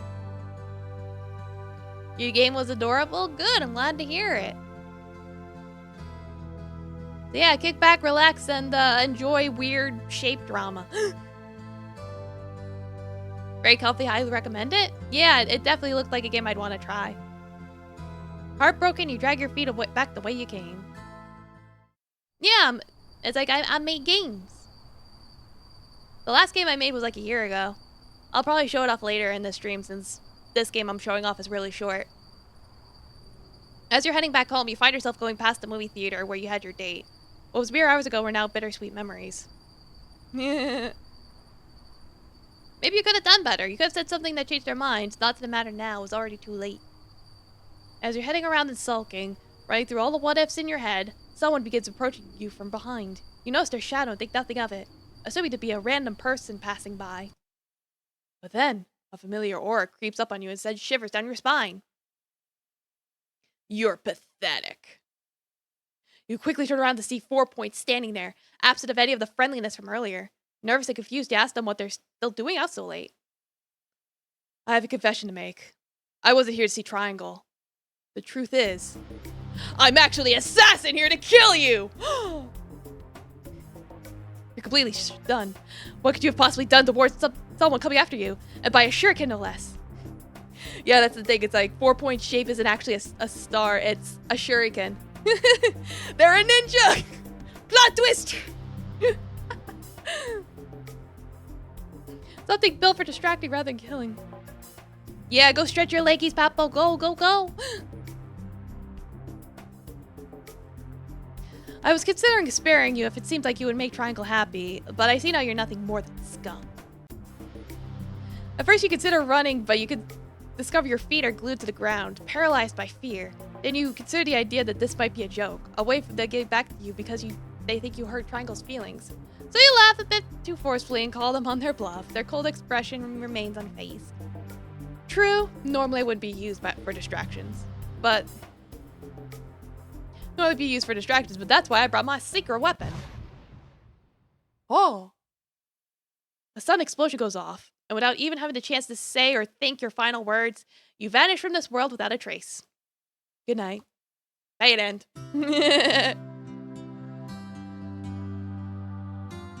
Yeah, so that's the first 3. Yeah, it is like an actual bad end, and now you actually get killed. In the other 2, you just go date someone else.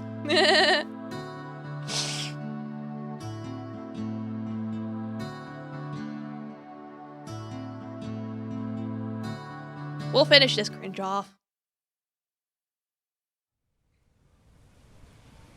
It was strange. You had been scrolling through dating sites for some time, messaging a variety of shapes and sizes. If this date was set up on any of them. Rather than a DM, someone had gotten their hands on your personal email to contact you. If it had been anyone else, you might have been confused and maybe a little creeped out. However, when you discovered the identity of the sender, you were elated and wondering what you could have possibly done to attract their attention. Hoping this was an elaborate prank, you made your way over to the agreed meeting spot at the park. The sun was shining. The birds were singing.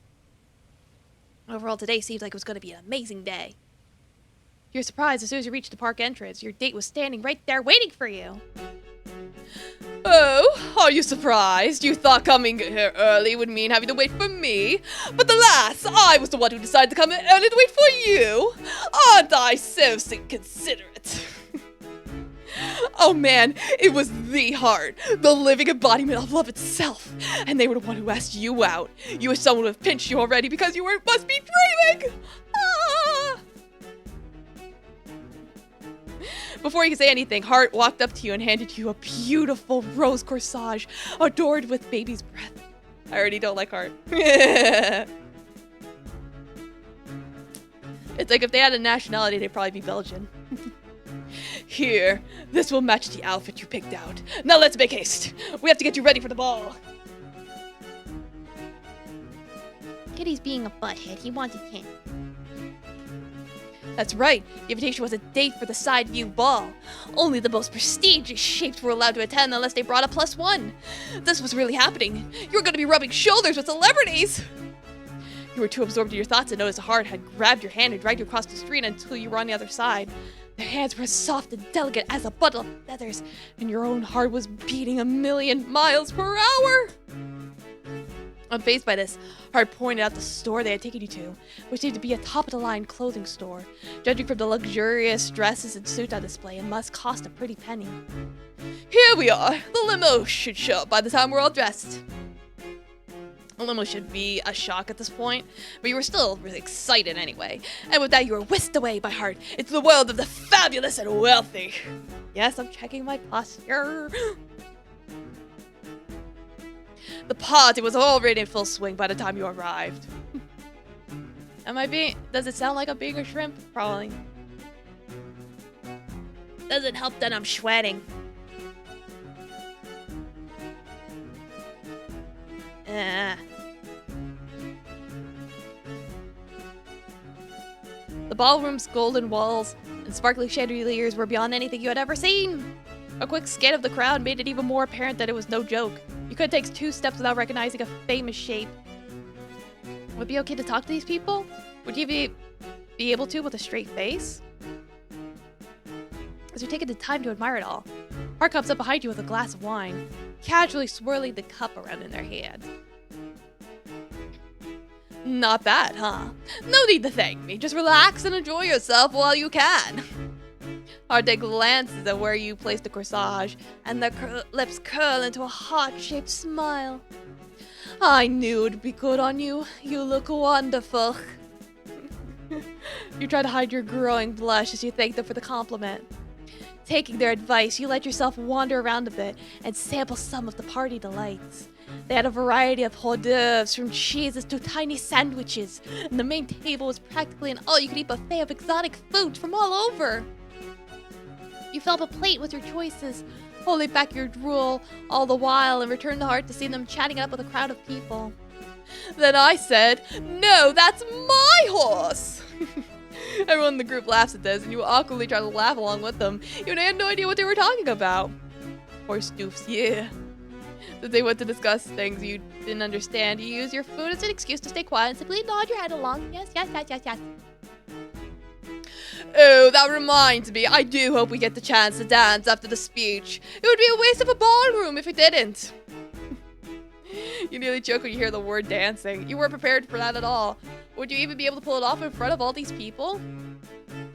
Your anxiety was pushed aside by the sound of a microphone echoing from the stage. There you go, immersion. Someone went silent as they turned their heads towards the source. Oh, good timing! There they are! You shift your gaze to the center stage to discover the one delivering the speech was no ordinary shape. It was Ouroboros, the most revolutionary shape of your generation. Their scientific theories on life and death have turned the entire medical community on its head. You dance as well as a ferret with a broken leg. Oh no, that sounds terrible. Hey guys, recognize these shapes? This is important. Wink, wink. Wink, wink. The wedding ring. Symbolism. Behind them were 3 other shapes who felt similar to you, yet you couldn't recall where you had seen them before. You shrug it off and assume it's a coincidence. Thank you for attending this event. Your assistance in this project will be most appreciated. The crowd begins whispering among themselves, questioning the other about what this project could be. My apologies. I was getting a bit ahead of myself. Let's start from the beginning. As part of my goal to improve the lives of everyone, I've come up with a plan that will cure mortality itself. Disease, old age, all of that will be a thing of the past. I call it Project Rebirth. A projector then flips on and presents an image above them. It shows a variety of shapes being wired up to computers. Is this the horror twist? Of course it is. The process is very simple. You download your consciousness to its own modem, which will then connect to the master computer, where all conscious thoughts will be able to communicate, meaning you can talk to whoever you want and never have to worry about either of you dying. We also have a virtual reality simulation prepared, so anything about your normal daily life can easily be recreated to suit your needs. In fact, it's possible to rework the reality into anything you desire. Your modem is your personal server paradise. I'm pleased to inform you all that we are no longer in the beta phase, and it is completely safe to be released to the public. However, we only have a limited number of modems, so I wanted to give you all the chance to reserve one so you don't have to wait for us to create more. Plus, your generous funding will allow us to create more at a much faster pace and expand farther across the globe. The crowd then burst into full-on conversation. Whoever tried to make sense of what they just heard. Some people seemed very keen on the idea, while others were hesitant. For those of you interested, please take a paddle from a server, and we'll begin the bidding shortly. As you watch people scramble to grab a paddle, you feel a light tap on your shoulder. You turn your head to see Hart gesturing towards the back hallway. This way. You're not entirely sure what they meant, but you followed them regardless. As everyone was busy in the main room, the two of you were able to find a secluded spot down the hall. Hart sighed and leaned back against the wall, crossing her arms with a stern expression. Alright, it's time I explained myself. I know what I'm about to say will sound insane, but I want you to hear me out. You weren't sure what this could be about, but you could tell this was serious to Hart, so you nod anyway. The truth is, I'm actually a psychic. Not only can I see into the future, but I can see the other timelines as well. And I brought you here to help me stop Ouroboros from destroying the world and wiping out all love as we know it! You stare at them, completely dumbfounded. First there's a world-threatening project straight out of science fiction, and now your date is a psychic? You did things were too good to be true. You asked them how such a promising project could be so destructive. 2 reasons. First, the technology itself requires a lot of resources. A lot of land to be torn down. Fucking typos! To build factories and power plants to sustain such power. Like, yeah, who needs love? On top of that, there needs to be robots to maintain everything so nothing breaks, and it also requires harvesting valuable resources. All of this causes major damage to the environment, eventually turning it into a barren wasteland filled with wires. The second reason is the virtual reality. At first, people are happy communicating with each other whenever they want, but then they discover they can replace people in their realities as well. So instead of interacting with others, they isolate themselves in their false worlds that contain no real love or substance. I love wires. What they think is true happiness is nothing more than a sweet lie, an artificial dream they can never wake from. So for the sake of this world, and everything precious and meaningful in it, we have to stop them! This was a lot to take in. Yet the heartfelt speech was enough to compel you to help. You question how you could possibly stop them with just the 2 of you. Oh, don't worry, we have help! Hart goes over to the window and pulls it open. Then they blow a whistle loud enough for everyone outside to hear. Hey, look who it is! You recognize these guys? I told you it was all gonna come together. I told you. Less than a minute later, 3 shapes crawl in through the window. The circle tumbles in with the grace of an acrobat. The square is slow and careful to avoid making any noise, and the triangle casually comes in like they're entering a friend's home. You quickly realize these are no ordinary shapes. You knew them. In fact, if Hart hadn't invited you to this party, you'd be on a date with one of them right now. Oh, hey! I think I saw you on that dating app. Nice to meet you. I'm Circle. I'm sorry. I was hoping our first meeting would be so weird. Yo, was expecting you to run into you here. Guess that makes us partners in crime, huh? Silly, aren't even the AI lovers have no real emotional capacity that makes them any different from the average human. Yeah, right? Like, what capacity is a human? I already filled them all on what's happening. They're all connected to Ouroboros' bodyguards in some form of another, so they can take care of them while we aim for the big boss. I really don't want to deal with my ex again, but if it means getting to save the world, I can handle it. I'm glad we have Hart's ability to see the future. It'll make it easier for me to stay rectangle if I know what to expect. Yeah, I get used to it once. Get to be useful. Fucking typos! Get to be useful for once or die trying, so it's a win-win for me. Alright then, I'm going to participate in the bidding. His bodyguards will be patrolling the area, so these 3 will take advantage of that and confront them alone. You will be their backup. Ready? Everyone nods, fully understanding their roles. Excellent. Let's hurry. You would think when making a game and reading the dialogue a bajillion times and making sure everything works that you would get all the typos and everything. But the thing is, you don't. You never do. This is why play testers exist. I didn't have any. It is what it is. With that, everyone turns to the ballroom to get into position, entering from different doors at different times as to avoid suspicion. You managed to find an ideal spot that makes it easy to view and approach anyone when needed. Yeah, good writing tip. Spell check tomorrow, not today. I know, right? That is very good advice. Something that I would pick up on later, but this was, like I said, way back on 2020. I knew nothing. The bidding was rampant at this point, with dozens of people waving their paddles around to offer ludicrous prices for what seemed like an opportunity of a lifetime. Not much had changed since the days of kings and knights questing for the fountain of youth and a city of gold. A fair amount of time passes and you start to grow concerned about the well-being of your allies. Yeah, so you do inevitably go through all the dialogue choices, but we'll just go in order. And I do remember, I think what I did was I made flags, and then at the end of each scene, the flag would go off, so when you loop back around to this particular part where you choose, that dialogue option wouldn't be available anymore. I think that's what I did. It did seem like Circle still had some bad blood with their ex, so it might be a good idea to check to make sure they didn't start a fight. You weave your way through the crowd and find the two in mid-conversation. Judging by how Circle was coiling back rather than being their usual cheerful self, things were not going good. Little baby games, yeah. You know what? I was gonna wait till after the event to find you and rub it in your face, but you went and saved me the trouble. So thanks for that. But would you really be happy with that, even if it's not real? Of course! It'll be my world, and I can do whatever I want in it. I'm just asking you to reconsider. Oh man, here we go again. Even when we're not dating, you have to tell me what I can and can't do. You think you know everything. Daffy's like, why are you screaming? Things are starting to escalate, so you decide to step in and join Circle's side. You try to play it casually, pointing out how insane the bidding was to redirect the subject. Fortunately, Oval calms down and smirks condescendingly. Kitty wants to leave the room. 1 second.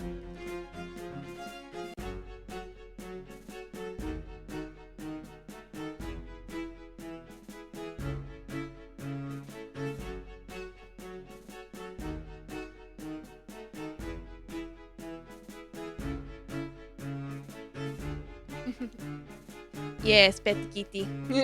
Even though IRL Kitty's not in the room right now.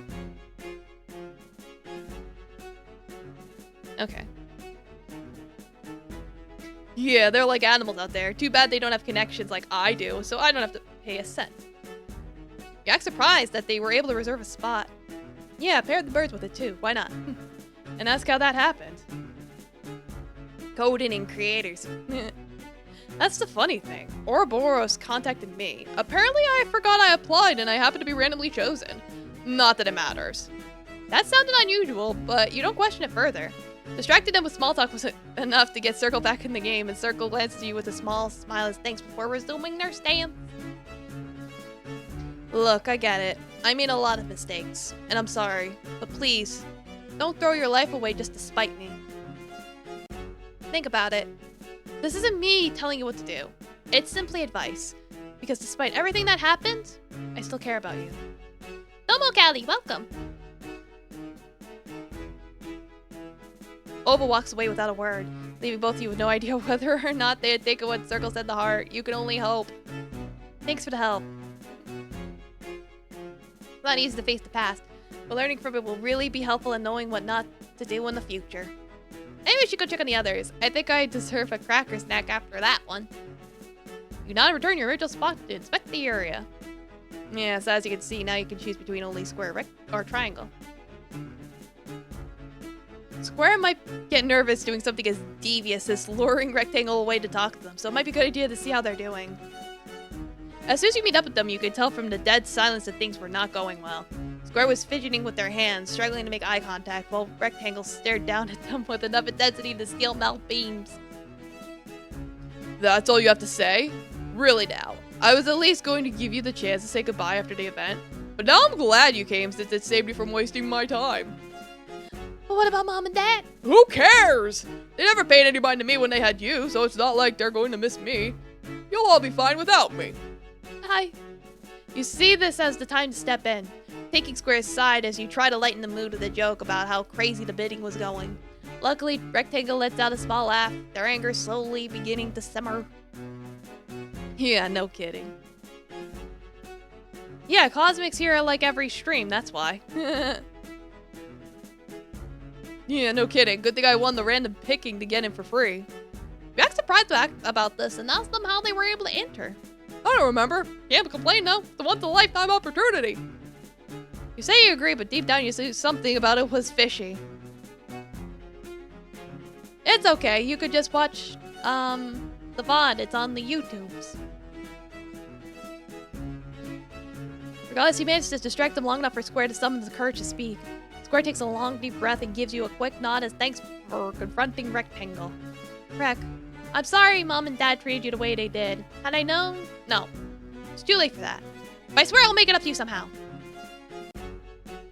I streamed during your work time? Well, oh no, that is unfortunate, isn't it? Those heckin' time zones messing everything up!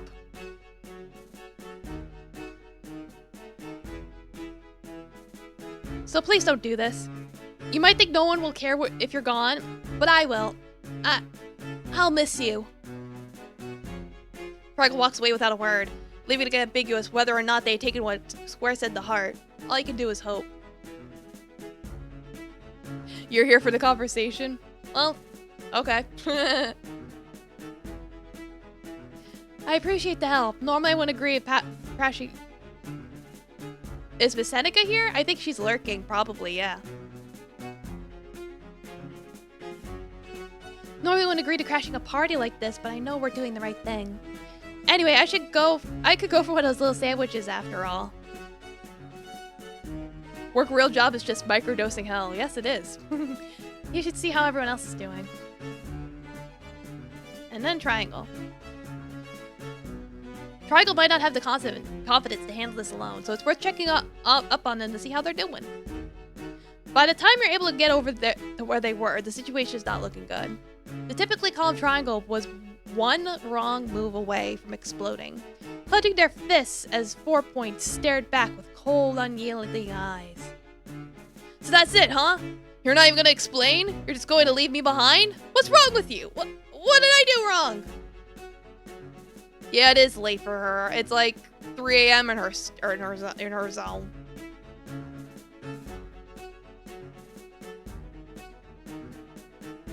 Like, that's fine by me. She stopped by for a bit, which is all good.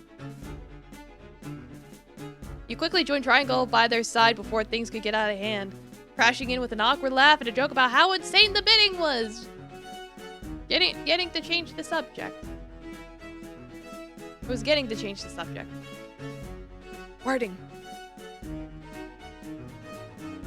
4 Point simply shrugs their shoulders, seeming disinterested, but willing to amuse your remark.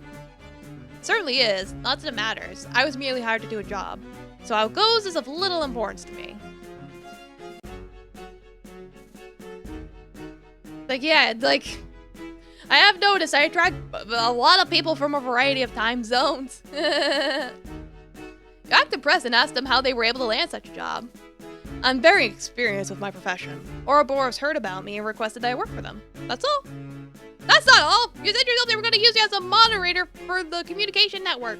That means you're going to have your brain uploaded too! That's fine, it's what I was hired to do. Triangle grits their teeth and you place a firm hand on her shoulder, which is enough to snap them out of it.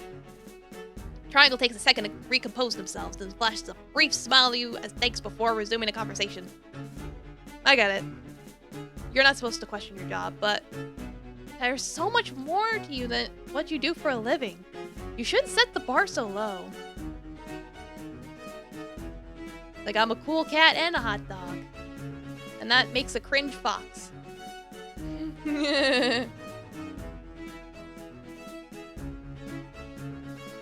All I'm saying is I'm worried about you. You're my friend, I care about you, and I don't see how this could possibly make you happy. So please reconsider. 4 Point turns around and walks away without another word. Neither of you had any idea if they would listen to what Triangle had said, so all you had to rely on was to hope that their bond was still strong. Yeah, it is like a fox is a learned dog that learned a cat. Yeah, pretty much. Thanks for stopping me back there. I probably would have made an idiot of myself if you hadn't. You know, seeing 4 Point act like this has me thinking about how I view myself. I mean, what good am I really? Whatever. I'm better off focus on that cheese bladder over there instead of my insecurities. You go see how the others are doing. No hard appears since we did all the other three. You've been so busy focusing on everyone else, you lost track of the stats of the bidding. Heart could easily handle on their own, but it was important that they were kept updated, so you went over to do exactly that. You see Heart with a paddle in hand, idly spinning it around as the hosts set up for the next bid. Heart shifts their gaze over to you as you approach and give a confident smile. Perfect timing! They were about to pull up the last bid, and with all the aggressive competitors out of the way, I could win this without any issues. You're impressed at how positive they were about this, but then again, they were able to predict how the bid would go using their powers. It glitched again. Why did it do that? Red Bay Place! I know I did nothing wrong. In the meantime, you inform Heart of everything that happened up to this point, and as you're recalling the details, you realize they were all unusually similar. That's a mere side effect of interacting with 3 timelines at once. Normally it'd be brushed off as deja vu, but right now you're aware of these timelines due to my influence. All this timeline talk was confusing, so you asked them to elaborate. You have one contingency, or fate as most call it, and that's you going out on a date with someone on this exact day. Your choice would cause you to enter one timeline, unaware of what the other timelines would be like.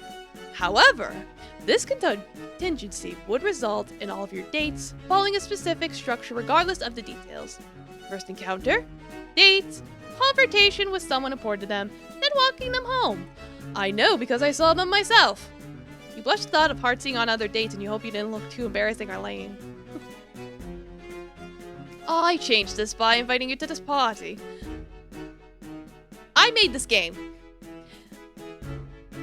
It's called Polygons, a multi-sided love story. I made this during the Corvids, and now I'm showing it off to celebrate having over 400 followers and showing you how cringe I am. I have the link to it pinned.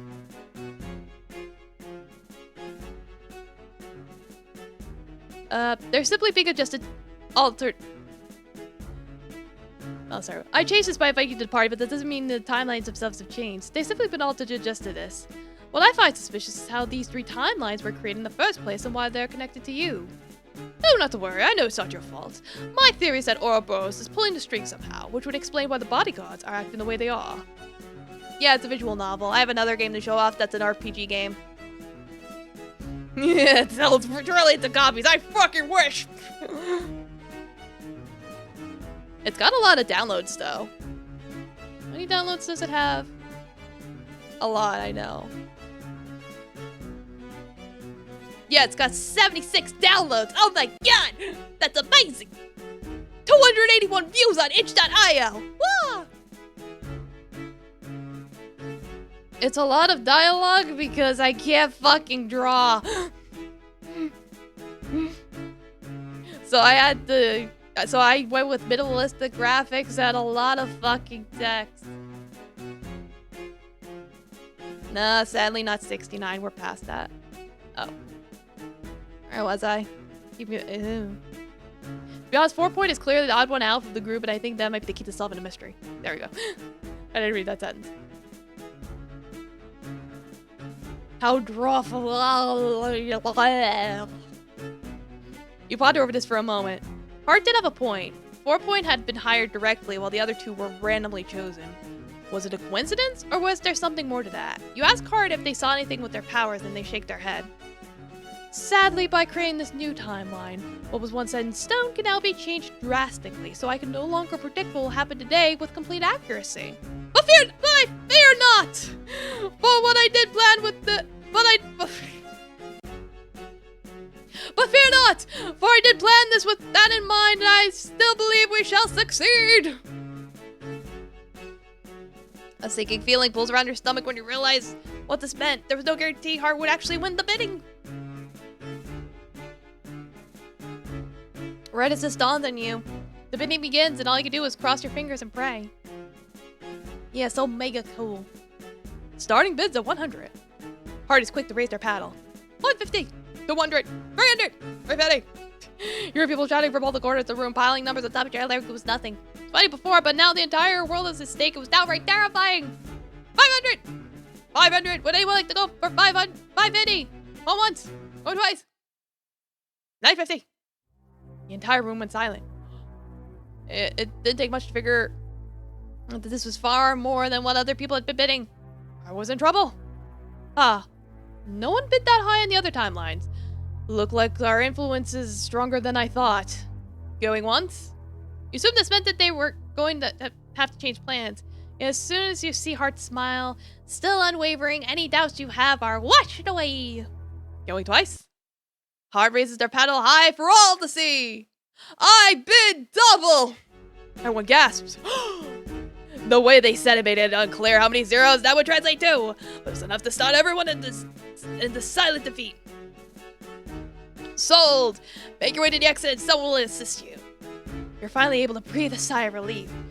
You should have had a little more faith in Heart. Regardless, you're not out of the woods yet. You follow Heart to the exit and see someone there to escort you to your new location. No count? No count. Everyone was like, fuck it. I'm bidding. Their bland appearance combined with their generic suit and sunglasses make it clear they were meant to be forgettable and only served to move things along.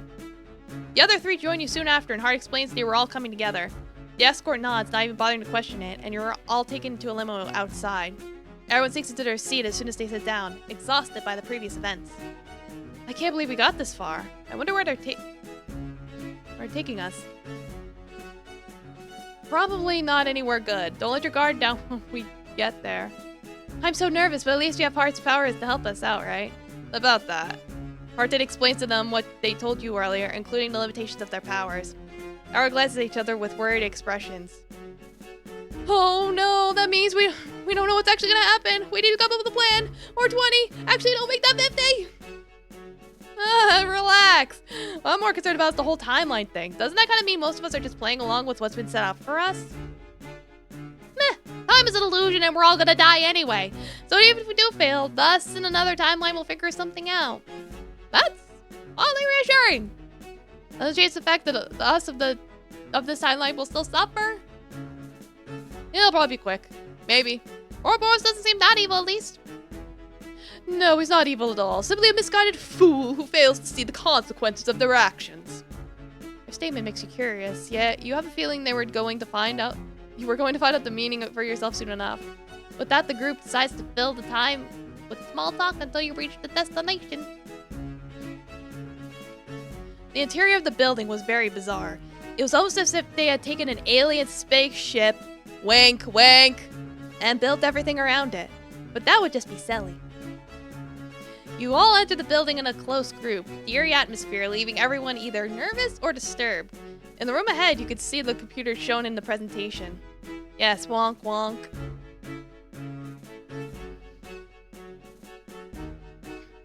In the room ahead, you could see the computer shown in the presentation beeping and computing while radiating with a soft green glow. Right when you're about to reach the room, Circle stops and raises their hands. Excuse me, where's the restroom? Those crackers were really dry and I drank a lot of water. The one escorting your group points to the single unisex bathroom down the hall. Actually, I need to use the bathroom too. I think all that cheese is coming back to haunt me. Well, wow. I just realized I haven't gone all day. I should really come with. You know, it would be rude to leave a mess behind after abandoning my body. I just need to attempt to empty whatever waste I still have.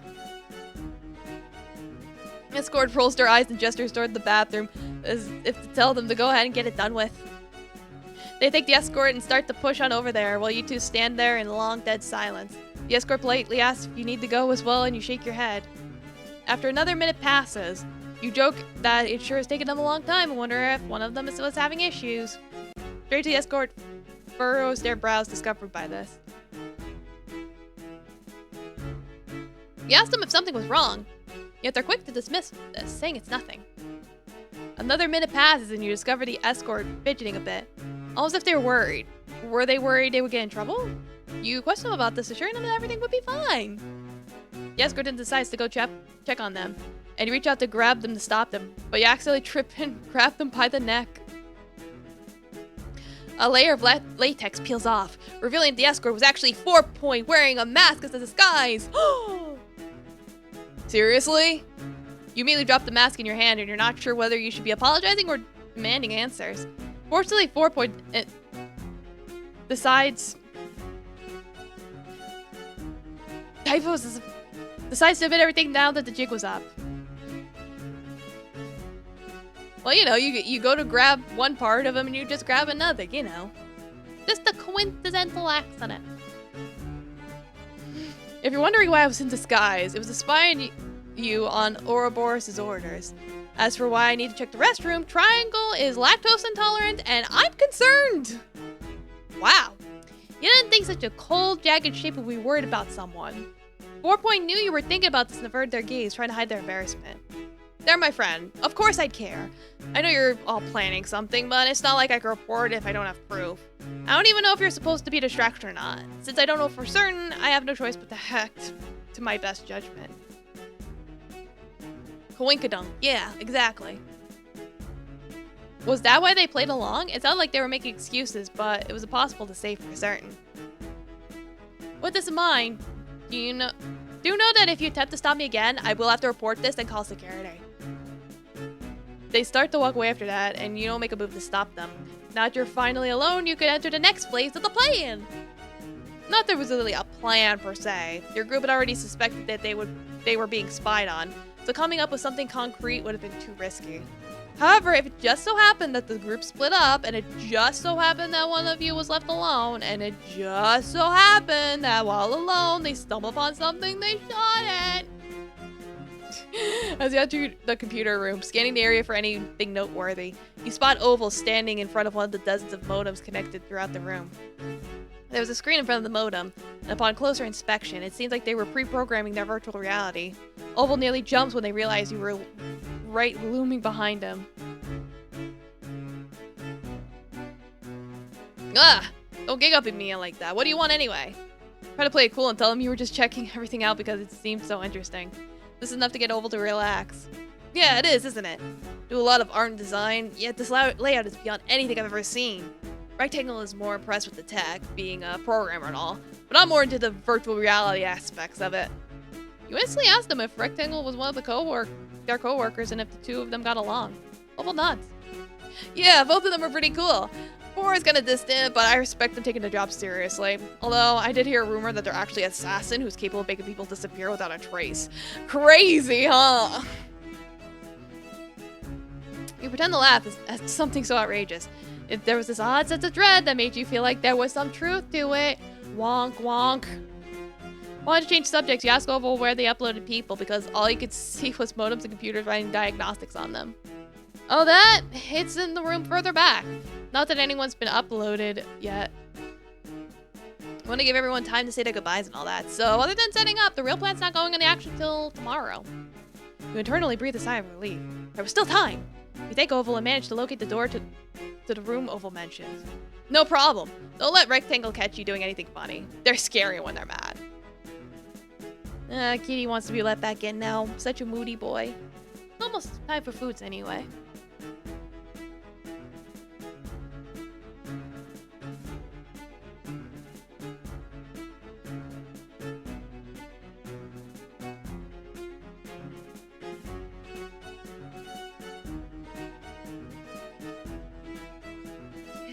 Yes, of course, Pet Kitty.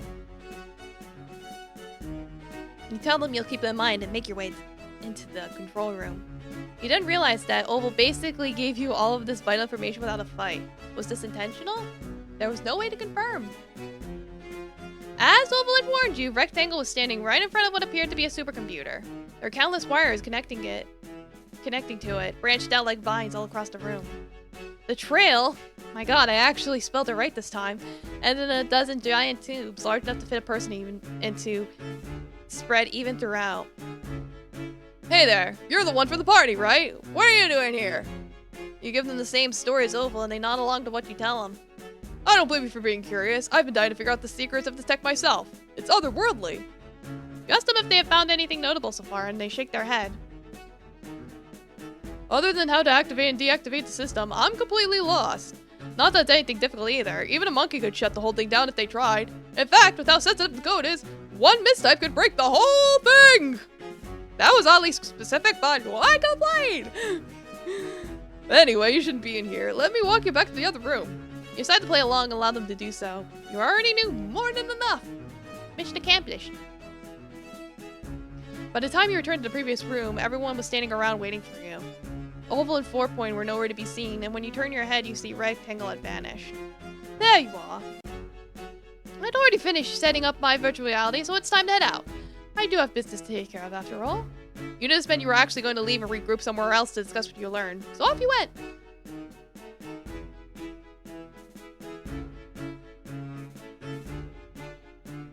Water. After sitting down and informing of what you found out, Hart sits there in silence, mulling everything over. The other three preoccupy themselves with their coffees in the meantime, waiting for Hart to come up with a plan. You asked him what happened in the restroom. Oh, I don't want to talk about it. It was so embarrassing, I want to die. Oh, come on, it wasn't that bad. I thought it was sweet how 4 kept insisting on helping you. Yeah, so, basically, Triangle did get indigestion from eating too much cheese and got sick. Triangle groans and buries their face in their hands. I thought I took my medicine this morning, but I realized I was sitting there, as I was sitting there, that I ran out the day before. I can't do anything right. Circle gives them a comforting pat on the back. No, it's because you did that we were able to distract 4. I agree. It did mean I couldn't use my plan to sneak in through the vents, which did give me quite the scare, but what matters is we obtained vital information regardless. Triangle sighs and lifts their head up. I guess that makes me feel a little better. I'm not sure if the vent plan would have worked anyway. Our vents don't actually work like the movies. That's if they were built like normal vents, and based on the unusual structure of the building, I had a feeling it was worth at least investigating. No, I think you were onto something. Everyone turns their head to look at Hart, who finally decides to speak up. I have a plan, and we have to act it out tonight. Otherwise, we might lose our chance for good. Everyone nods, understanding the full gravity of the situation. If this was your one chance to save the world and set things right, and you had to go through it no matter what. With that, Hart begins to explain their plan. It's night by the time you're able to return to the building. Your group sneaks in through the side, carefully evading the security patrolling the area. After a brief bit of searching, you find what appears to be the end tail of a vent. It was certainly large enough to fit a person if they crawled through it. Here it is. Let's move. Hart lifts the vent open and crawls in first, and everyone falls behind one by one. As convenient as it was, the tight metallic space was highly uncomfortable and claustrophobic. The square was directly in front of you, and you could tell from their heavy breathing they were having a hard time. I'm okay. We're almost at the end, right? I'm not entirely sure. I kind of remember the layout. If we make a turn here, that should lead us to the restroom. Yeah, I think you're right. Hold on a little longer, Square! Square nods and continues forward, managing to summon the strength to handle the situation.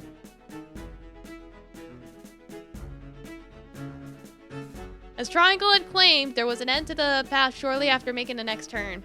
Hart boldly pushes the vent open, and after checking that the coast was clear, you all tumble out into the restroom. It's okay, it's a unisex bathroom. Hart then heads to the door and slowly peeks it open, scanning the area for any other guards. All I see is Rectangle, Oval, and 4 Point standing there around the entrance. They're probably meant to be the main line of defense. What should we do? I say we just go for it. Everyone stares at Rectangle, baffled by their suggestion. Triangle casually shrugs. What? If they're the security, they're gonna want to handle it themselves. Especially since it's us. You have a point there, actually. I know Rectangle would rather handle it themselves if it meant getting more credit. Oval's the same way. Huh. Well, it's not like we have any other choice. Going around them is the risk of running into someone who will call for backup, and then we'd really be in trouble. Alright, here we go. Not wanting to delay the inevitable much longer, the group rushes out of the restroom and heads directly towards the main line of defense. The defending side is quick to spot this, and they meet the group in the middle while confronting them about the intentions. With so many shapes present now, the room quickly devolves to a chaotic, confusing mess with everyone yelling at each other. It's possible to keep track of who's saying what and when. Have you do spot Hart, taking advantage of the situation by sneaking around and into the computer room. You consider joining them, but soon realize that would only increase the chances of both you getting caught. Maybe you should back up someone instead. So once again, we're back to the dialogue choices. Circle. You go and expected the two to be at each other's throat, yet instead they were glaring at each other in deadlock silence. So when you enter the situation that they break it off. As they both shift their stares down the ground, you ask them if this was truly how they wanted things to go. Oval silence responds. Yes, exactly. The distract the enemy by yelling at them trick. Exactly. You know, I thought a lot about what you said. Maybe I was getting a little too defensive, but I was worried if I didn't act that way, you'd try and control me again. Welcome back, Papo. We're back. We're doing the shape drama. Amazing. It's a game where you date shapes, and there's lots of drama. The game I made the game for free. The link is pinned. It's on itch.io. Yes, they are sexy shapes. Yes, you date the shapes. Truly do 2D in its most simplistic, purest form. You know? Yeah. I read that already. Circle frowns and grips the side of their arm. That was never my intention. I'm sorry. It's your life and you're free to do it however you want. Even if I had the best intention in mind, your feelings should have come first. No, I appreciated that you cared so much. Who knows where I would have ended up without some of your advice. I should have been so narrow-minded. Circle glances up at Oval and cracks a small smile. You think we can start over? As friends? Friends.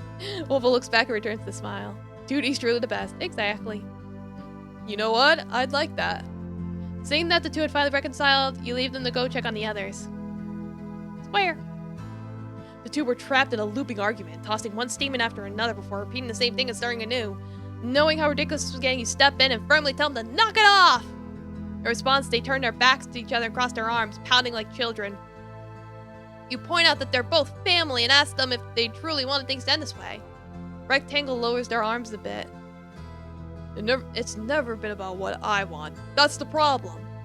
But I thought about what you said, and I realized I never told you anything because I had already given up on myself. Concerned, Square uncrosses their arms and turns to face Rectangle. Rec, I swear I didn't know, and I really should have. I was so caught up in my own problems I never even bothered to consider how you felt. I'm so sorry. No, I shouldn't be blaming you. You had a lot on your plate, and I was too jealous to see how overwhelming it might have been for you.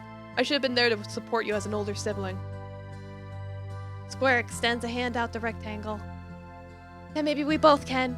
It's never too late to start. Rectangle chuckles, not expecting Square to say something like that.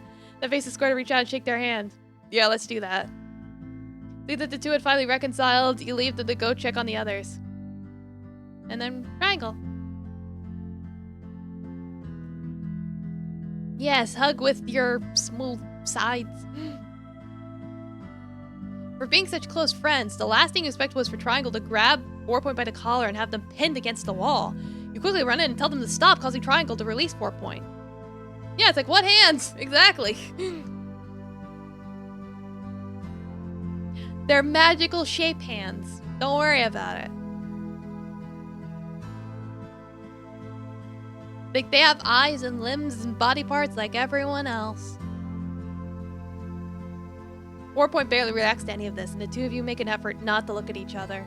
You remind them of their friendship and ask them if this was truly how they wanted to end it. 4 finally shows some emotion by biting their lower lip. I did think about what you said. The thing is, I'm not the friend you once knew. I've changed. I figured it would be better if I left the past the way it was, which is why I stopped talking to you. Triangle clenched their fists. That's the reason? You idiot! It would have been fine if you changed. Change is normal. What doesn't change is the fact that you're still you. The 4 has always been friends with a sad excuse like myself. You're the 4 I've always known, no matter what. Yeah, you're the same Triangle, always putting yourself down while looking up at everyone else. I'm sorry, I really don't want us to stop being friends. Triangle gazes at 4 and calmly smiles. Me neither. So how about we start over? It certainly make my life suck a whole lot less. It certainly make my life suck a whole lot less with my best friend at my side. Aww. 4 gazes back at Rectangle, and the mask they'd been hiding behind finally crumbles as tears begin to stream down their face. Triangle goes over to 4 and pulls them into a hug as if it was the most natural thing to do. I really missed you. I meant to say triangle. Did I say rectangle? Whatever. You know what I meant. I can't read. If the two had finally reconciled, you leave them to go check on the others. So now we go to Heart. See how they're doing. It's been a while since Heart went off on their own, so with everyone else taken care of, you run up to catch up with them. You enter the first room only to discover no one was there. However, there was evidence of a struggle, with several modems having been damaged and glass scattered all over the floor. And Kitty gets his food.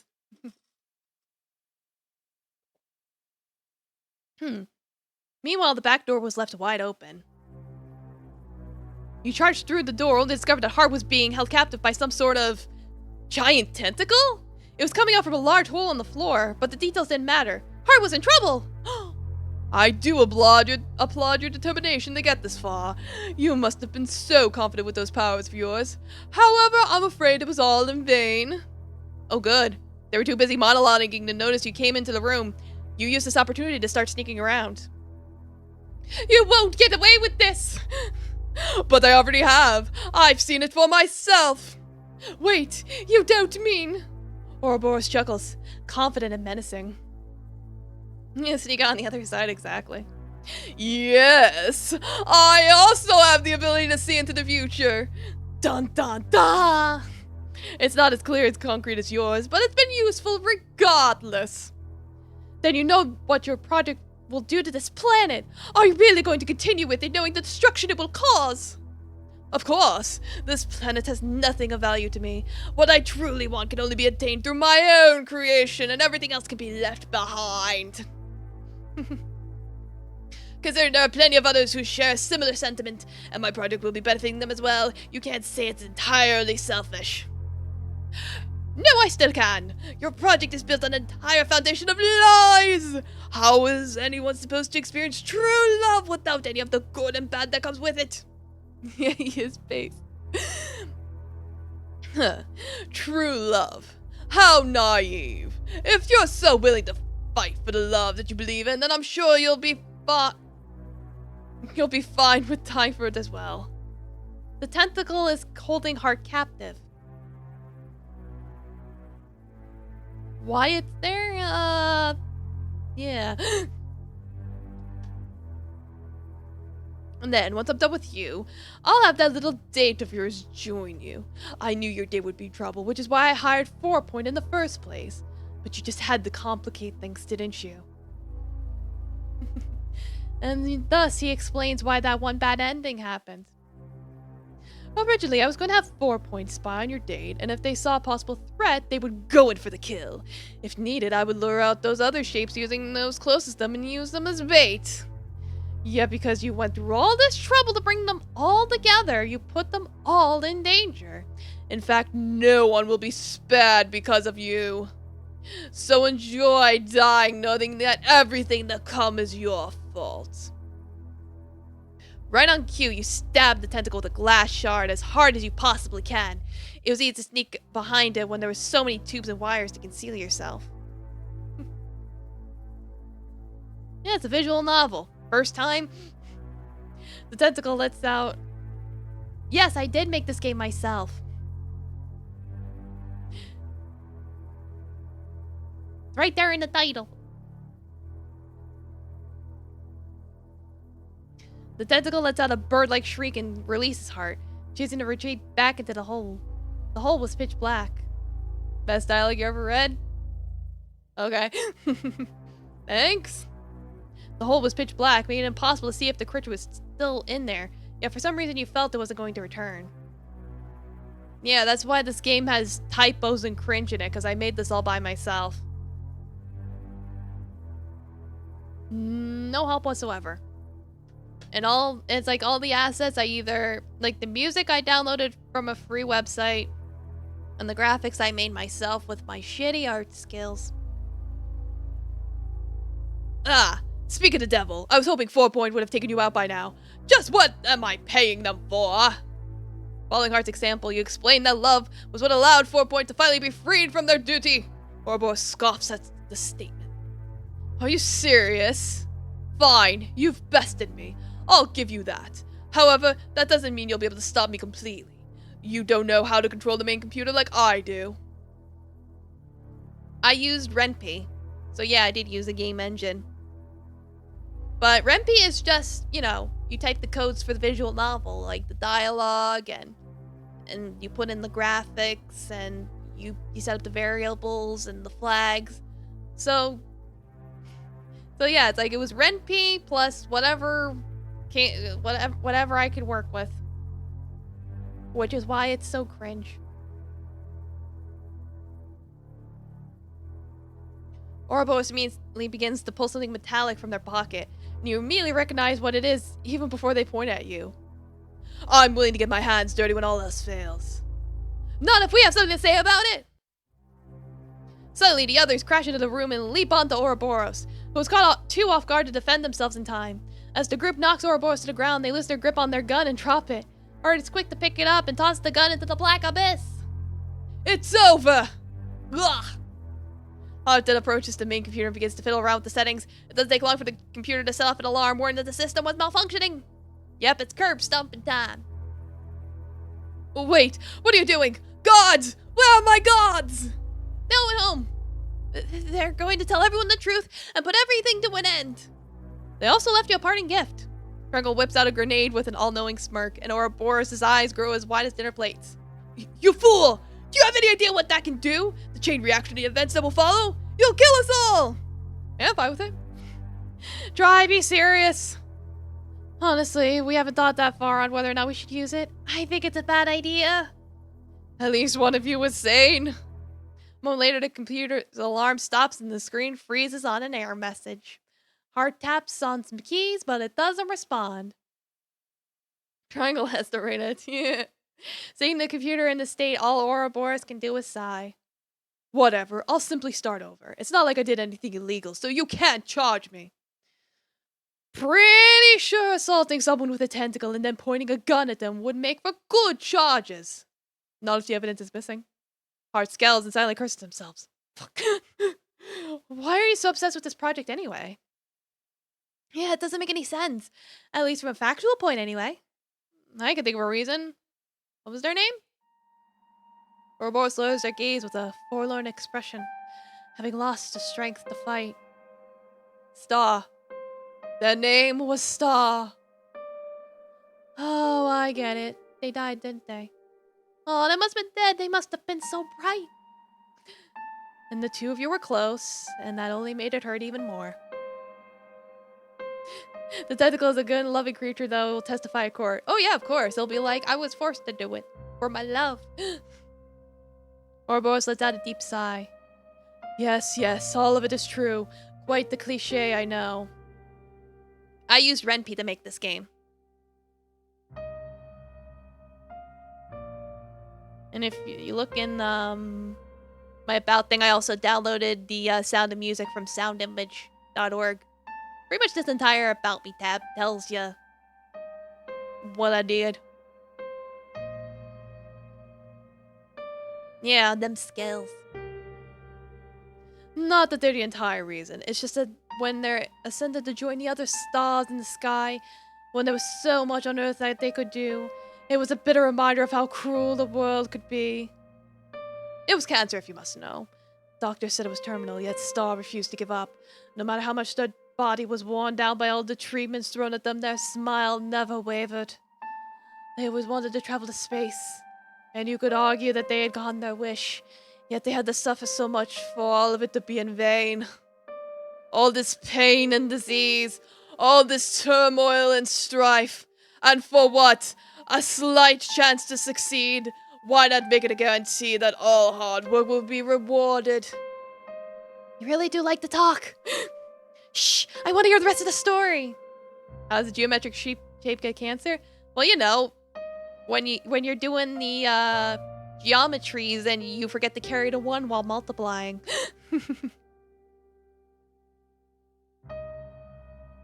The Pythagorean theorem went wrong. It was terminal.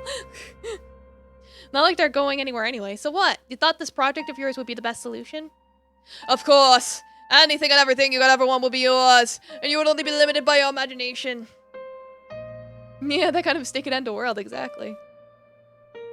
I'd always felt like I was inadequate. Like I would never amount to anything close to what the scientists of old had accomplished. But Star was always there to motivate me. They saw I had the potential to do great things, and this was meant to prove that for their sake. I understand now. I do admire the love that was put into this project, yet you failed to see beyond the surface. Reality does have its downsides. There will always be plenty of obstacles laid out in front of you, but it's overcoming them and moving on to the next challenge that gives us this sense of accomplishment. Your reality would not bring about the same feeling. Because you didn't work to obtain anything in it, it would be hollow and superficial, preventing you from enjoying it to the fullest. I do agree that hard work is important and should be rewarded. Yes, I'm standing up straight. I'm just,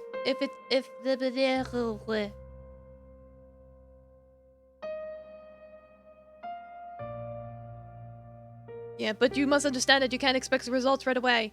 You could fail several times before starting to see even the smallest bit of progress. Yet that progress is all the more reason to keep going. Yeah, I'm not on the Barbie. I am sorry for your loss, and unfortunately there will be times where you try your hardest and never succeed. However, the reason why Star refused to give up was because trying was better than doing nothing at all. It's something they should take pride in. Despite the lack of a response, you could tell Ouroboros took the advice to heart. With no other reason to stay, your group begins to make their way to the exit, leaving Ouroboros to their fate. Wait! Before you go, can you please hand me that grenade? The group exchanged glances, unsure how to react to this, but eventually Triangle decides to hand it to him. I know how it feels to not think that you're good enough, and how much it can hurt when you don't have a friend anymore to support you. But give it time. Yeah, I mean, look at what you've built here. If you were to do something a little less world-threatening, I'm sure plenty of folks will support you. You're a highly intelligent individual. Don't overthink it and just do what feels right. Ouroboros cracks the faintest of smiles. Thank you. I wish you all the best. Same to you. With that said, you all make your departure one last time. As you're driving away from the building, being barely visible from behind, you hear an explosion from the distance and see a brief flash of white before everything returns to normal.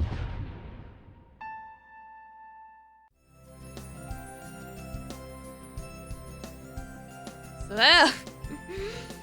Well, we've been through a lot today. I think it's only fair that you have the honors of deciding how things will go from here. Either you can stick to what the contingency intended and date these lovely 3 shapes, or you can explore a new path by staying with yours truly.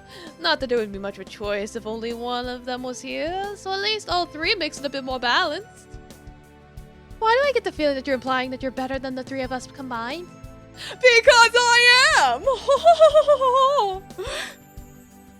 Rude! Nah, they got a point. This was certainly a tough choice, especially after getting to know each and every one of them. This is actually different endings, so I'll make a save point. So first, stick with the trio. Huh. Not what I expected, but I don't blame you for wanting to keep things as they were meant to. I wish you all the best. With that, Heart departs for the final time, leaving the 3 you had chosen. It's after Heart's gone that you realized the date was going to be awkward, so you asked them for their thoughts on it. Oh, we already talked about it. We're totally fine being in one big relationship together. Yeah, I mean, we are polyamorous after all. Hey, the more cuddles, the better, am I right? Now it's your turn to be surprised. If that's what they wanted, it was worth giving it a shot. The 4 of you got very close during the experience. There was enough shapes to make a perfect love polygon. You decided to move forward together at each other's side, hand in hand, line by line. But good harem men, yes. And then, follow your heart. That's what I thought. Good on you. That doesn't change the fact that we're all friends, and we'll always have the memories we shared together. We'll meet each other again someday. So see you then! The 3 made their exit after saying their final goodbyes, leaving you and Heart alone together. But they all fall out of love with you and kick you out of the relationship while all staying together. Now that would be fucking hilarious. Well now, what do you think we should do next? You admit that you don't know, although you could offer some suggestions. This makes Heart laugh. You're so cute. I never thought anyone would be able to meet my high expectations. Yet here I am dating you regardless. I suppose that's the fun of finding true love. Before you could respond, Heart walks over to plant a heart-shaped kiss on your cheek, stunning you into shyness. Heart then laces their perfectly beautiful fingers with yours and smiles. Let's go. No clue where Heart could be taking you, but you knew wherever it was going to be the start of something truly wonderful. Good ending. Yay! So yeah, that was that game. It was fun revisiting again, but good lord, I missed so many fucking typos. Jesus Christ. That was cringe.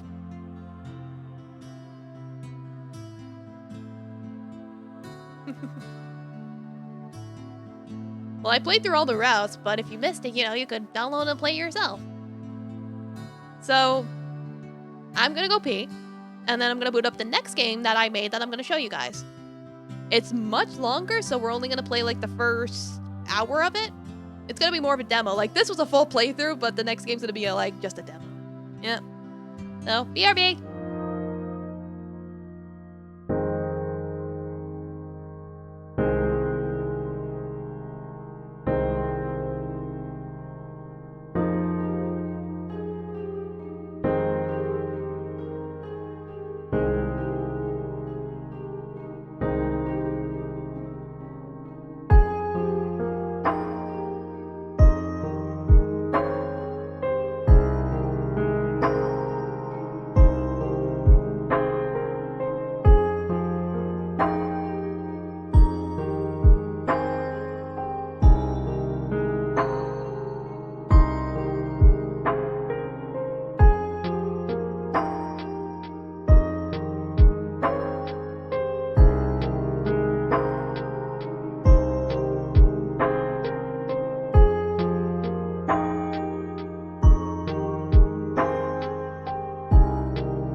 Okay, I'm back. And I start up the next game. Now this one I made on RPG Maker. It's the third game I've made on RPG Maker. And the newest one I've made. This one I made back just last year. Yep. It came out, I think I published it in like February 2022. So yeah, very recent. So yeah, like I said, I'm just gonna demo it for you guys. This one's way more advanced. Was my piss fun? Of course it was. But like I said, I got the link to the game pinned and it's free. It's like, Itch.io will be like, do you want to give me money? But you don't have to if you don't want to. You could just say no thank you. And you can see here in the credits, I used Yanfly. Everyone uses Yanfly for RPG Maker. I've listed a bunch of people. If you press enter on the links, it'll direct you to the pages and stuff, so, which is nice. But yeah, let's get started. Wake up. Wake up. You have to wake up or you'll die. Yeah, so you start out as like an unknown blob. You gotta investigate. You found medical pants and shoes. You can examine some of the stuff here. You can see it's not moving.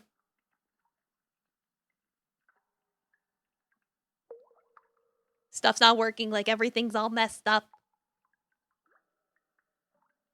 You found a mask. You came out of this tube. You go to the mirror to put some clothes on. As you can see here. And then you walk outside. Ah, ha, ha, ha. Is that all you've got? The hell? Hey, it's way past curfew, dumbass.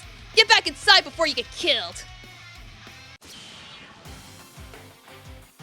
Yeah, so as you can see, it's a turn-based RPG. We don't got skills yet. But we can attack.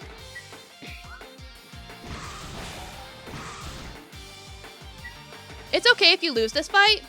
I did set up a condition where if you lose, the story still continues anyway and the dialogue's just slightly different.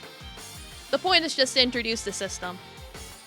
You know, Belle in this game be like, I'll fucking pound you, I swear me mom. Me mom's a tube, but tube in the basement.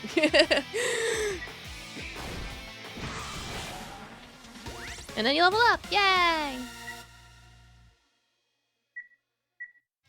Not that the fights should be hard because I did set up the enemies, as you saw, have a move that basically causes them to kill themselves because, you know, they're bees or hornets, whatever. So the idea is that when they sting you, they lose their stinger and die. Finally, that should do it. I'm surprised you managed to defend yourself. Who are you? If you're wondering about the art, I drew it. A lot of the pixelated graphics come with RPG Maker, but some stuff I downloaded for free. The individual sprites, like the character sprites, are edited by me. Like, they exist in RPG Maker, but I edited them to look more custom and original. Yeah. His eyes don't share the same postcode. Nope! I told you I can't fucking draw. Shit, there's more after all. And I just used the last of my SP. Huh. Figures this is how I'd go out.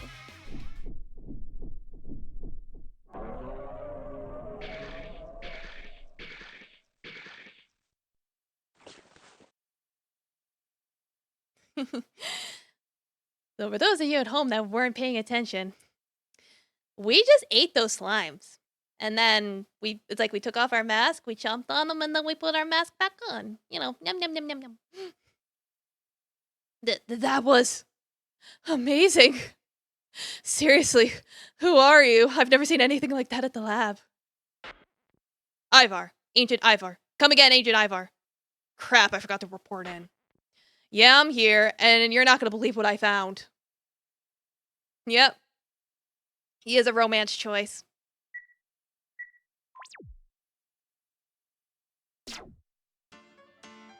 I brought him here just as you ordered, Director Devlin. He didn't put up a fight or a protest. In fact, I don't think he can communicate at all. Well, that's not good. Have you tried giving him your phone and typing a message? Of course not. I'm not going to give my phone to a stranger out in public. But now that we're here, he hands you a black rectangular object. Your brain immediately recognizes it as a phone despite never seeing it before. Fell in love with you because he saw you eating. He's not mentally well. I'll just say that. He is not okay. He is not okay at all. He's just a little crazy. Hello. Well, what do you know? He can type. Now that we've confirmed he can understand language, we can provide him with the necessary information he needs. I doubt he knows where this is, or if he's what I think he is. What do you mean? I can't say without testing first. Let's start with getting him some clothes and introducing him to the rest of the team. Oh, and he's going to need a weapon. How? He doesn't have any training. That's what we're going to test. You'll see in a moment. Come with me. Hopefully you like your new clothes. It might not be a perfect fit, but it's all we had on such short notice. You'll at least have your own phone to communicate with. Anyway, we can begin the testing. I'll release a few bugs for you and Ivor to take down. They're less aggressive than wasps, so they might not even attack, which makes them ideal target practice. Your gun has an auto-aiming feature, so normal shooting should be simple. However, using SP will require more precision. Feel free to test it out if you like. My scythe works differently. I just rev it up and go at it. Just ask and I'll show you. The way it slices them apart and spills out their guts so violently is amazing. Oh. Normally wouldn't I offer, but I do appreciate your enthusiasm, Ivar. Let's begin.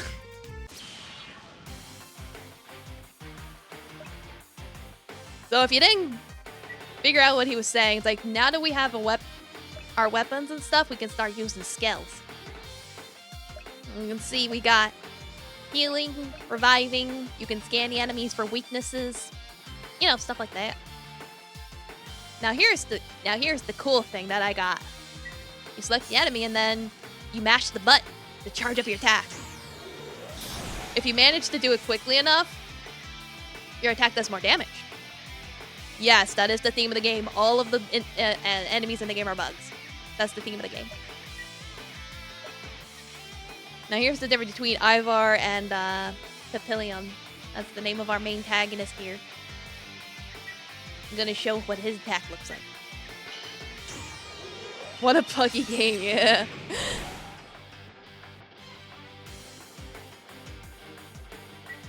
Yeah, there's basically two types of skill usage. One that you have to mash the button to do, and the other one where you have to aim in the middle, like that. And if you manage to get close to the middle, you do full damage. Do a lot of damage. Yay! Level up! Excellent. Just about what I expected. I need to return to my office so Ivar can introduce you to the rest of the team. Seriously? That's an order, Ivar. Yes, sir. You coming? I'm hungry. Oh, I'll order some food then, so no need to worry. Run along now. Look, if I know them, they're probably outside in the garden right now. You can get there by taking the north exit. It's the giant door with the exit sign, so you can't miss it.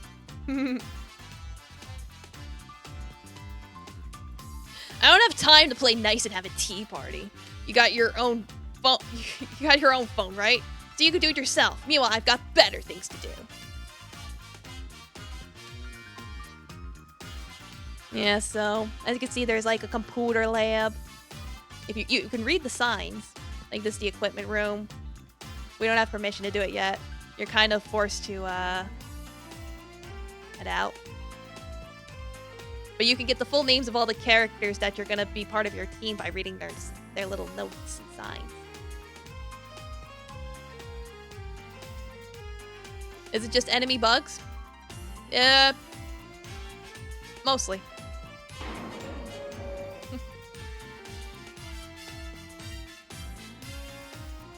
So yeah, here's your other two romantic options. Huh? Who's that guy over there? I don't know. I've never seen him before. Well, then there's only one way to find out. Hey, you with the mask, over here! knew, right? I'm Salali, but everyone calls me Sally. Who are you? No buggy men. No. Well, I mean, there is one. Well, you know what? How about you download the game and find out for yourself? Because I just remembered I did make a secret boss that was a bug man. You take your time typing in your name on your phone with your index finger and show it to her. Oh, nice to meet you, Papillion. You have a nickname like Pappy, Paps, Pill? Those all sound odd, honestly. Maybe take part of the spelling to make it something else? Like Leon. But it would be spelled like lion. I'm Alice, by the way. It's nice to meet you. If you have any questions, feel free to ask. He's gonna be like, Bug man? Bug part of you is a bug meter man me. The answer's yes. In fact, let me show you an easier way to use this phone. There's a text-to-voice option that should save you from having to show people your phone all the time. Actually, is this your first phone? Typing one finger at a time is usually the sign of a beginner. Aw, don't feel bad. I know most people get their phones right out of the womb these days, but I didn't get my first phone till middle school, and it was a brick. That's alright, I'll help you. It's very simple once you get used to it. This is where you pull up your messages, and this is where you click the status of your weapon. I see you've got the newest generation G44. That's a good choice for a beginner. Ah, right, you need to check your SP too. That's this button over here. Whoa, slow down there, Allie. If he's that new, you're gonna blow his mind with all that tech talk. Besides, it's better to learn through experience. That's what we got the training area for. Yeah, you got a point there. Perfect timing. Go ahead and check your messages. You do as instructed and find a message from the director. Food's here. Tell the girls to come. He's buying today? Oh yeah, let's go. Sorry, she could be a bit eccentric. We should hurry.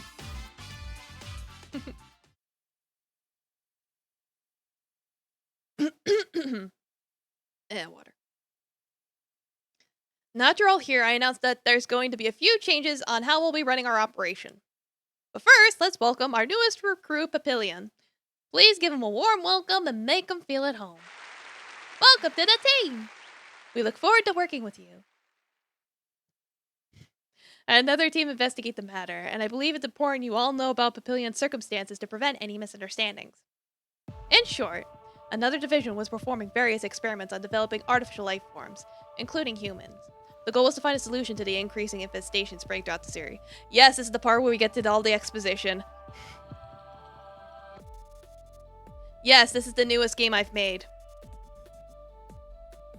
Because I knew there was going to be a lot of exposition and explaining, that's why I put a bunch of fights in the beginning, so you weren't bored scrolling through all the text. As you can imagine, Papillion was one of those creations. This means he has the potential to provide us with the help we desperately need. However, he is a bit... Hold on. No, this was released like a year ago.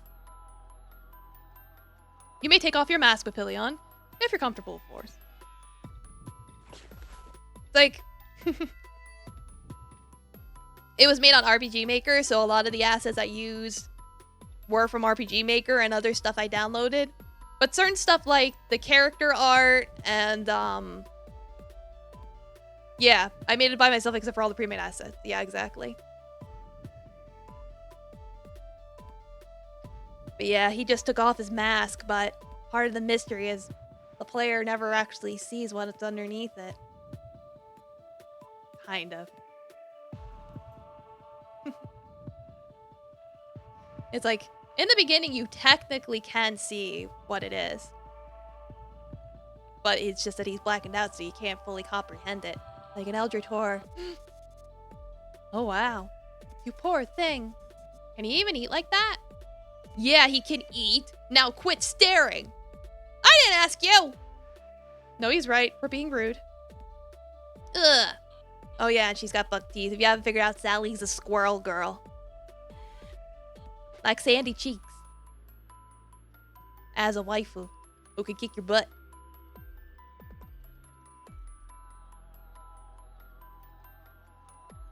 As I was saying, since Papillion was an artificial creation, he lacks a lot of personal experience. She was labeled Squirrel the first time I saw her. Yeah, because it's like, Squirrel? Everything he does know was implanted in him through neuron manipulation. Because of this, it's been decided that going forward, you'll all be working together as a team on missions.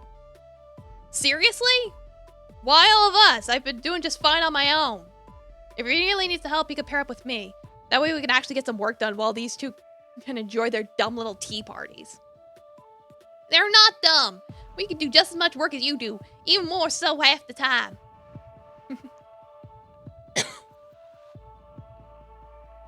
Come on, Throat. I understand this is a bit sudden.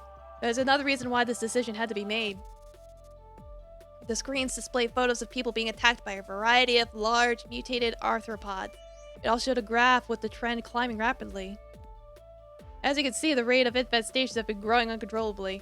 We discovered the cause of a number of nests scattered across the city. With nests becomes a queen, and with a queen comes hundreds of eggs. More photos then appear to display the creature in more details. This is basically a preview of the enemies you'll fight in the future. Therefore, destroying these nests is essential to regaining control, but also dangerous. There's no doubt they'll be heavily guarded. And that's why you need to work together as a team. In order that anyone who goes against it will be suspended. Understood?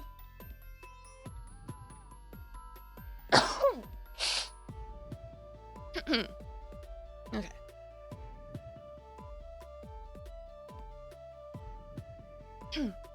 Yes, sir. Excellent. Once you finish eating, you're dismissed. Take the time to prepare for tomorrow night. Philion, you may use this time as you wish. Whether you decide to rest or discuss plans with your teammates is on you. Your new room has been arranged at the end of the East Hall. I do suggest checking with Agent Smith regarding supplies. She's in the lab at the southern wing with the computers. I'll buy you some credits to get started.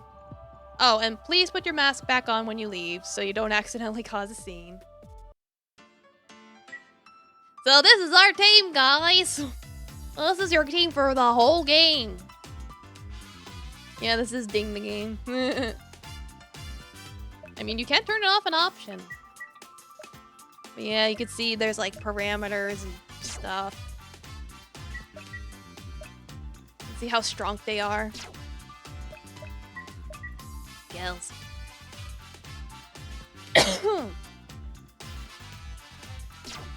And my throat not.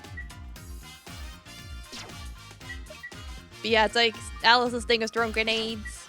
Sally punches things. You're downloading the game? Okay, cool. And they all come with their own equipment.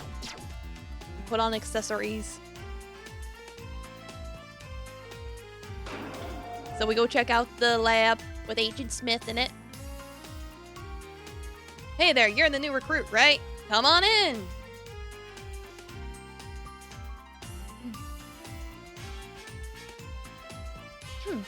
As Death might have told you, I'm Agent Smith. Unless you're Sally anyway, then I'm known as Fab.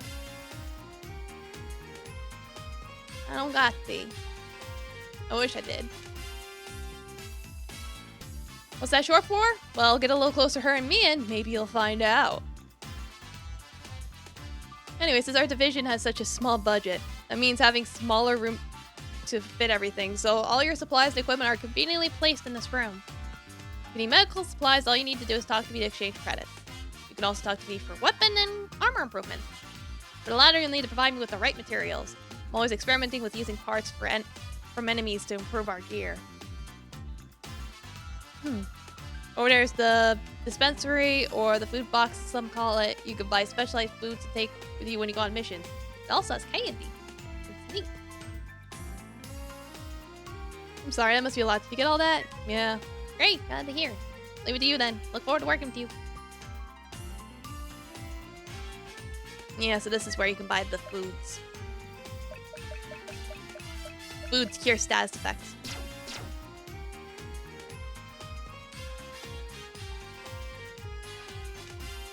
Yeah. You can buy supplies from her. As you can see here, we were given 1,000 credits to start with.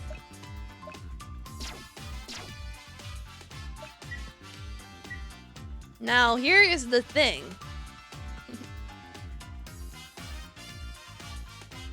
This game has a, not a bit of a crafting system, more of an exchange system. or you fight certain enemies or certain drops to get your weapon and armor upgrades. So you'll see more of that when we get into the first area dungeon place.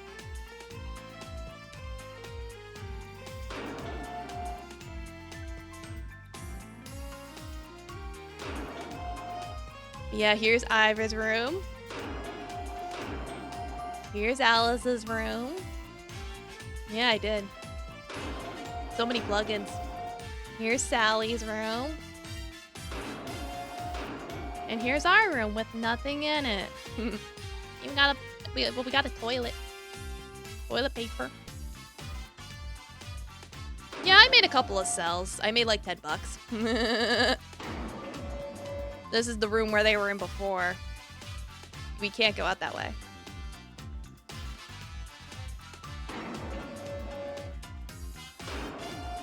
This is the training area. This is where you could grind if you need to. But that's later. It's on itch.io. Do you see the pin that I put with the link? Now here's the director's room. This room is very important. Recognize this as a tablet. It seems to be linked up to the screen of the book. Better not mess with it. Look at this picture. Look at this photograph. A picture of a younger director standing next to someone with an arm around their back. You've never met this person before, yet something about them feels familiar. This is important. Make a note. Books. Butterfly collection. This door is important. Remember this door.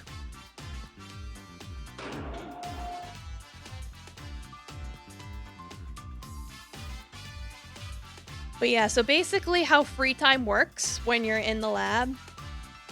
Oh yeah, that's why. Let me see, can I post it again?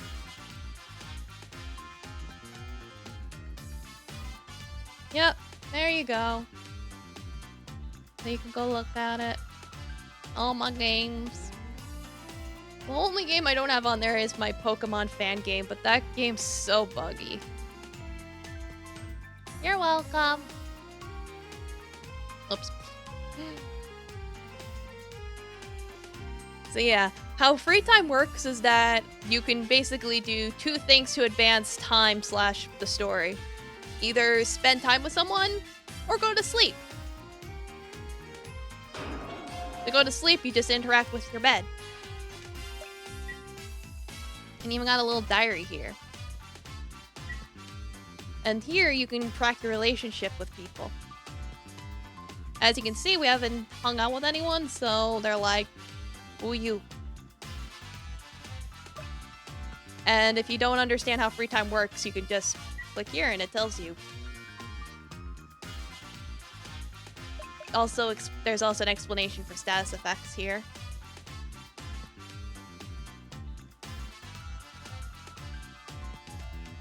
Kill it.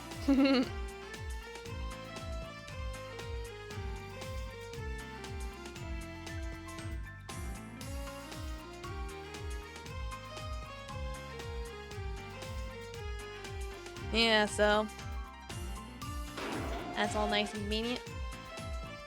Yeah, so who do you want me to hang out with first, guys? I'll let you choose.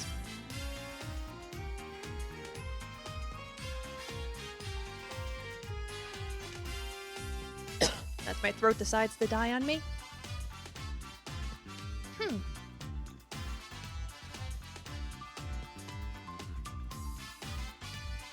I can't hang out with you, Callie. You're not in the game. I can hang out with Sally. Sally rhymes with Callie. So we'll do that. Let's hang out. Big three? Alright. Yeah, square. I don't see why not. Make yourself at home. Wow, that's some appetite you got there. Ivan wasn't kidding when he said you could eat. No, really. You're welcome. I love cooking up stuff for folks. Plus, I can tell how much you like it, so you're free to stop by for some anytime. I won't lie. The whole face thing did put me off at first. Plenty of soldiers get injuries all over, so missing bits is nothing new, yet some about it was unsettling. It's being slow, I blame Twitch. It's always Twitch's fault.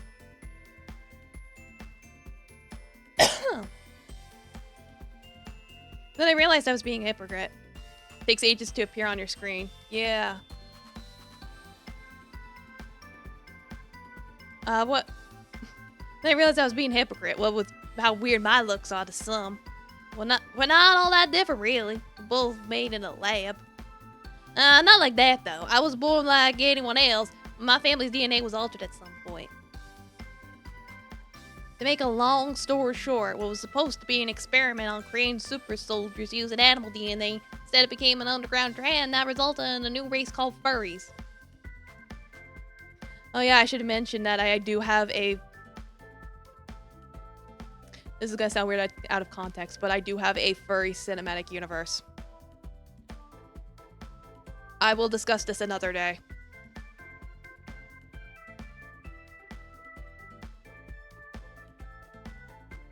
So just remember that.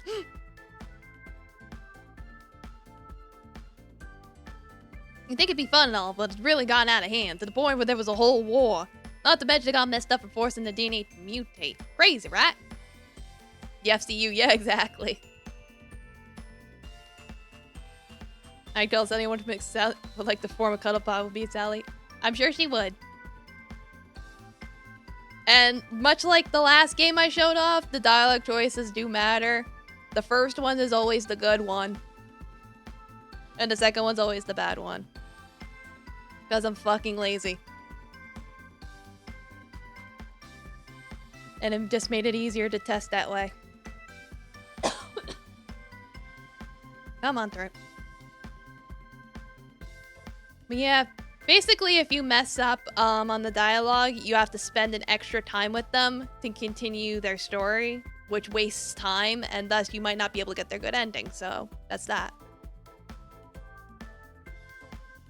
Anyway, that's insane, but I'm glad you're here. Oh, I'm glad you're here too. That's a bit too predictable. I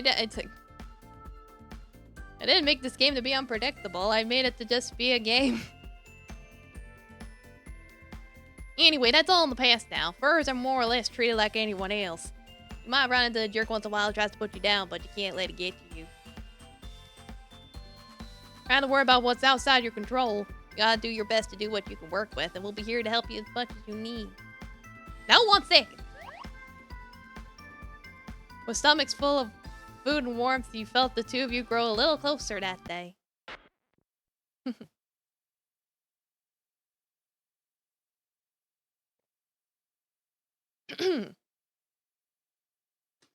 Now, for this instance, you're only given 1 free time day, slot, whatever you want to call it. But going forward, after you complete a dungeon, you're given 3, I believe. I made it. So that gives you 3 things to do. Papillion, Agent Papillion, it's time for the mission. First nest we found is located in Central Park. This area is notably infested with insects, including caterpillars and ants. Good luck. Here we are. Based on our intel, the queen should be at the center of the park. You need me to go over to how the mission works? Yeah, so basically, I set this up so... This game has 10 different endings. I made 10 different endings for this game. So to save people their time and sanity, I made it so that you could skip the tutorial when you play again. So for now, we'll just say yes. In fact, if you play on New Game Plus, you can skip the entire prologue and just go straight into free time. Like, I tried to make it as convenient as possible. No problem. For everyone's safety, we can't leave the park until the objective is completed. Other soldiers will be trolling the outside to keep the infestation contained. If you need more food, you can order it through the vending machine. If you need supplies or equipment, you can use the... How do you say this word? Kiosk? Yeah. The contact Agent Smith. She'll have a drone sent it right to you. We can expect enemies to be hostile. You might detect them from a distance, but you won't be able to know what they are until they're close enough to attack, so approach with caution. They look like big black bulbs to me. It's kind of gross. Wish we could carry flashlights to see them better in the dark. Yeah, this did take me a while. It took me, oh my god, I don't even remember. Very long time. Several months. That's for sure. Close to a year, I think. Because I want to say I worked from May to February, so yeah, almost a year. That's how you attract a swarm and get killed. He's right, even with the 4 of us, we want to avoid a swarm at all costs. Yeah, I know. For fighting enemies, your weapon has an auto-aim by default. However, if you decide to use SP for stronger attacks, things work out a little differently. For your weapon and mine, we need to aim precisely for more effective attacks. For Ivor and Sally, they need to charge up their weapons before attacking. It's like revving up a chainsaw, pretty straightforward. But you need to keep an eye on your SP or supply power. You won't be able to use your weapon specialties without it. SP is correlated with your personal skill, so you'll be able to do more the better you get at combat. It all comes down to experience. Exactly. Now let's go. And as you can see, we can't leave. The guy's like, well, hold the fort while you're in here. Blah, blah, blah, blah, blah. Because you're working with, like, this big government agency squad. They got soldiers and shit. Now, this map is the only map in the game I used parallax mapping on. But for my other game, Crystal S, I used so much parallax mapping on. So yeah, as you can see, like the enemy just literally charged right at me. Like now, I can either scan them to see what their weaknesses are, or I could just start pounding on them. Well, you'll see here what the scanning looks like. They're weak to fire. Because they're ice mantises.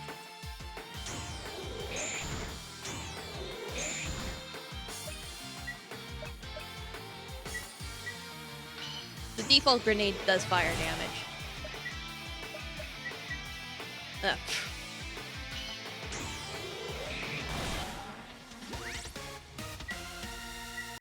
And then you see they drop the branch. I basically set it up so you can just keep circling around to get what you need. Oops. I messed up.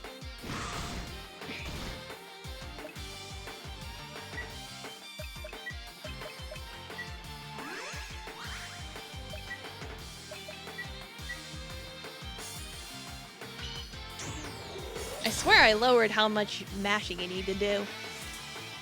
But then again, I'm being slow. I'm serious to people's asses to furries. Ice Mantis weak to fire? How expected? Yeah. You know.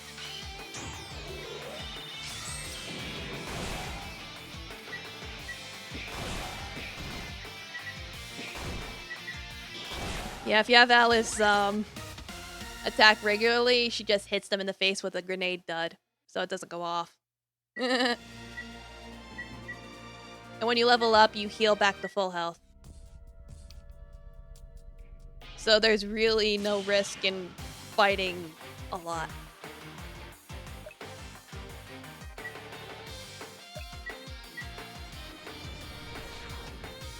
Oh yeah, so if I recall, I made like 6 elements.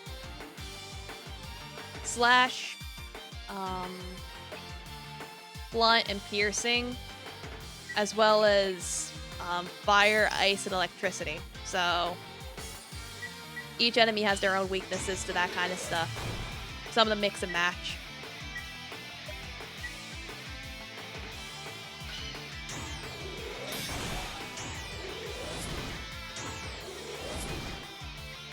Oh no, you got the poison. Enemies, there are enemies later on that have like resistances and stuff.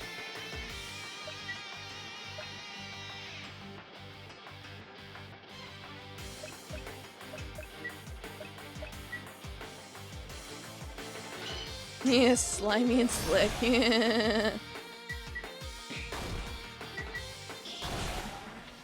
Oh yeah, and after a fight, you heal whatever status effect you have. So you're okay. Like, I deliberately made this game very easy and casual. Nothing complicated, nothing super hard. In fact, if you even try to go fight the boss now, they're like, you need to be like level 8, dude. Though in New Game Plus, you can transfer over your levels and stuff, so you can skip fighting all the enemies and just go straight to the boss.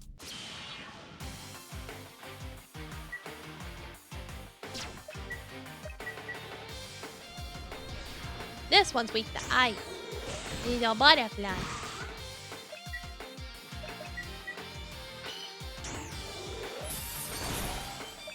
I know the animation for it goes really fast, but you can see her throwing the grenade at the enemies. Speedrunners love this game? Oh, I'm sure. Also note the status effect that's currently on Papillion. Also note the design of the command screen. Are you noticing a trend here?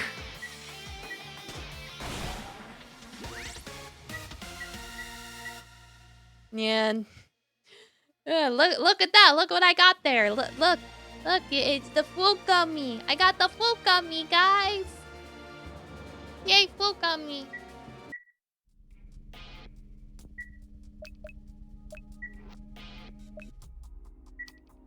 If we get into another fight, I'll point it out.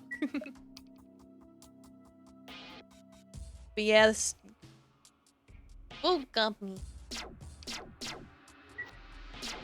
Like, I couldn't resist putting in Fruit Gummy.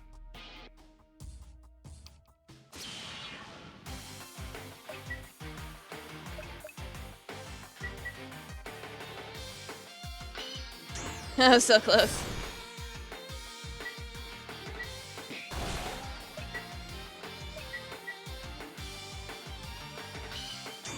Slashy, slashy. Fruit Gummy.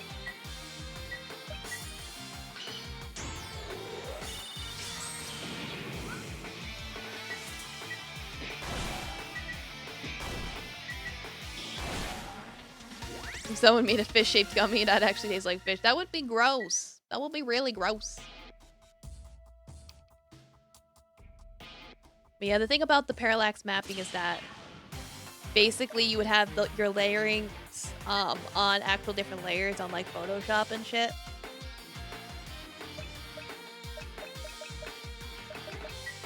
Fire ants. What are you weak to? Electricity. Okay. I forgore.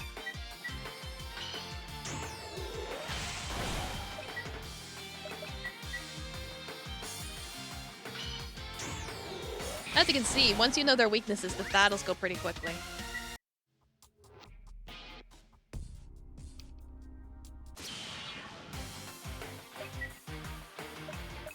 Probably the hardest thing about parallax mapping is the fact that because I made the sprites tall instead of chibi-like, the clipping can be a little weird sometimes.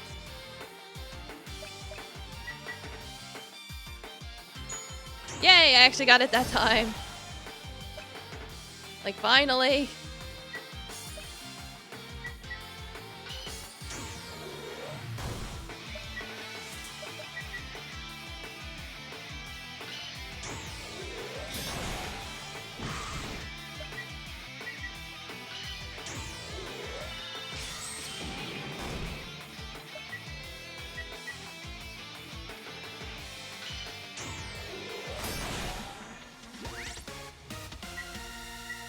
Yay, level up.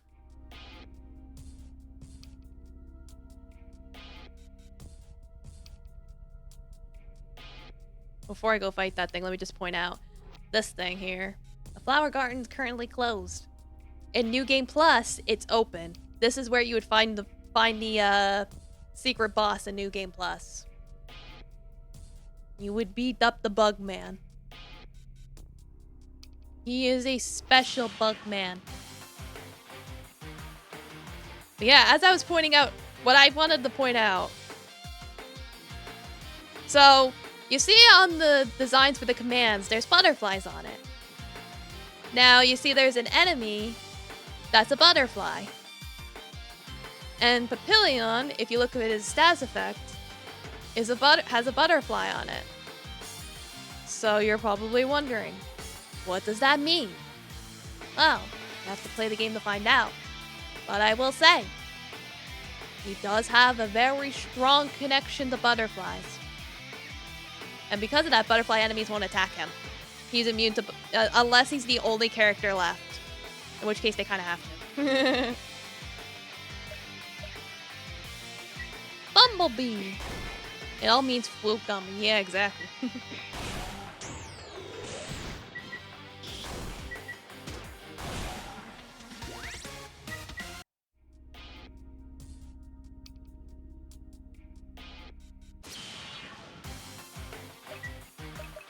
Fire punch! Disappear in a sea of butterflies. Yeah, exactly.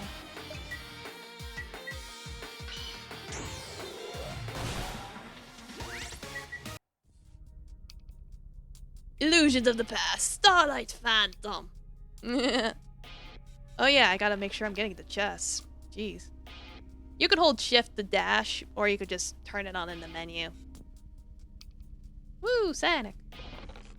Yeah, you definitely want to keep an eye out for chests. It's like, that's how you get free shit. Looks like Pokemon. I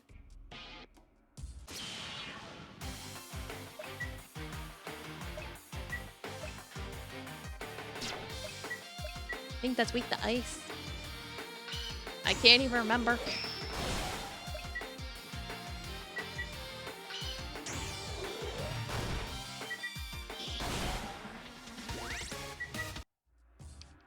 And basically how it would go is when you leave the area and come back in, like when you go to that area where you can buy all your things and stuff, and then come back, the enemies respawn. Yep, timing to throw a grenade. You need that accuracy.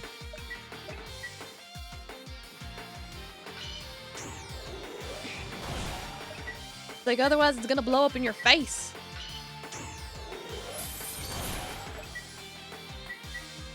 Yeah, so basically in order to make this mechanic, I used 2 plugins made by the same person. I figured it'd add some more dynamics to the gameplay. But I mean, it is turn-based. Turn-based is turn-based.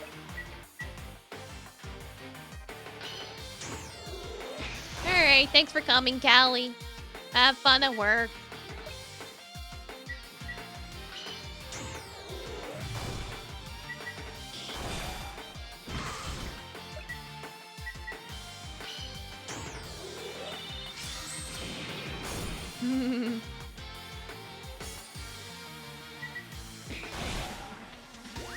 Don't explode. Yeah, definitely don't explode.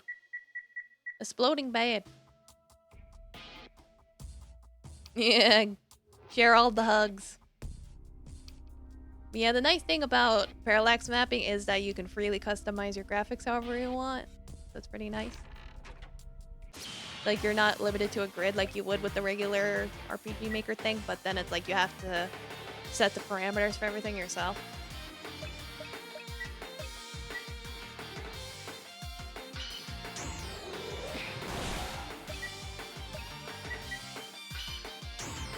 No hug. No hug.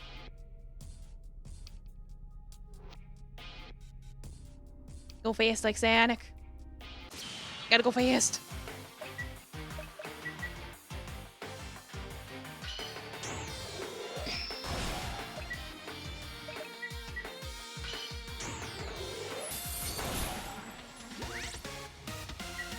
Yeah, we will. Thanks for coming. Rock.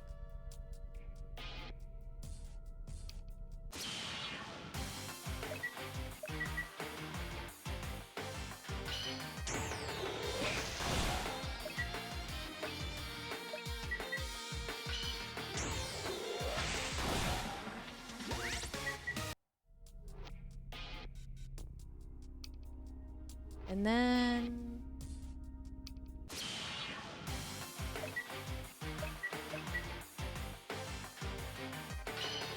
Ah, I almost had it. Yeah, I do have it set to always remember command.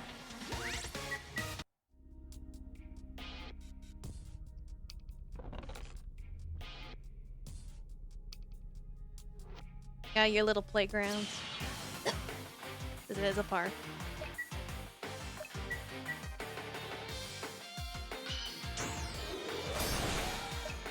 I'm like, what are these things even weak to? Not appropriate. Blunt.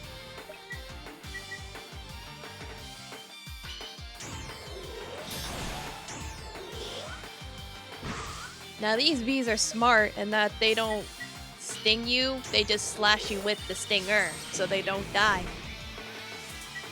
That makes them smart. So smart.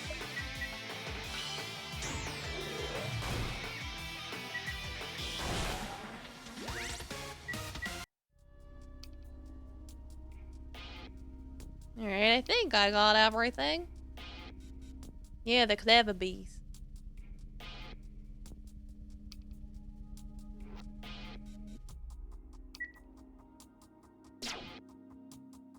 Beat up all the enemies.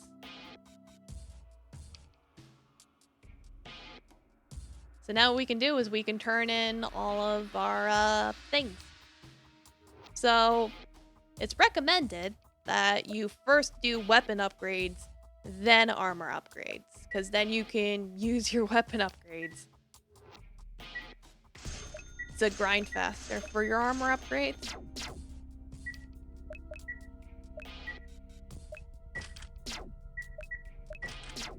Optimizing, obviously, the best way to do this.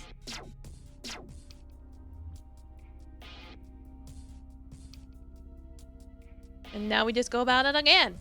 But this time, we're gonna have new skills. See, we got a new AoE attack. Because gaining new skills for your weapons is correlated with the weapon you have, while personal skills is based on your level up. So it's good to have both.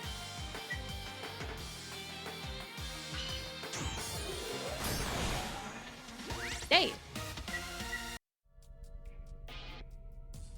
Like obliterated. Sally's always gonna go first because she's so fast.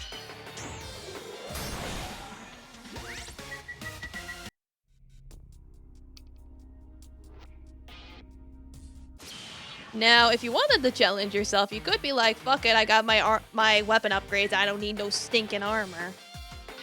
It's like, that's one way to make the game more challenging.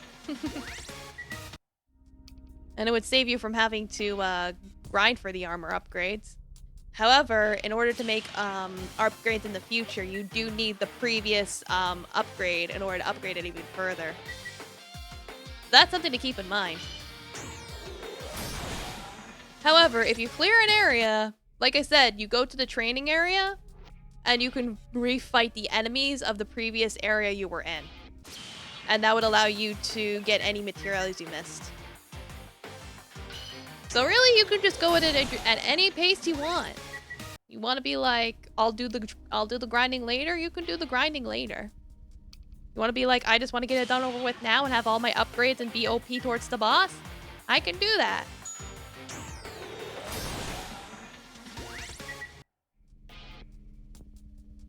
Yeah, difficulty by not equipping gear. Definitely have your weapons equipped, if nothing else, because otherwise you're not going to be able to use half your skills. Unless you really want to torture yourself that way. By all means, go ahead. I don't endorse it, though.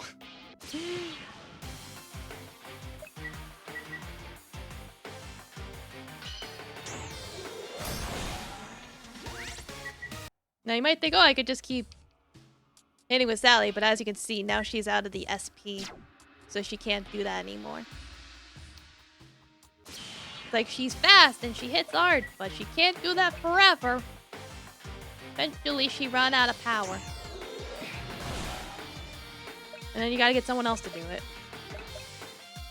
In Alice's case, it's like she's got the scattering grenades, which is very useful.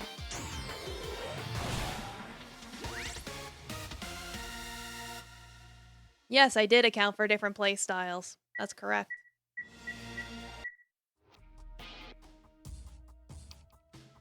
Like, basically the idea is that if you grind your butt off, the game's easy. If you don't bother grinding and just want to plow through it, the game is more difficult. But still doable.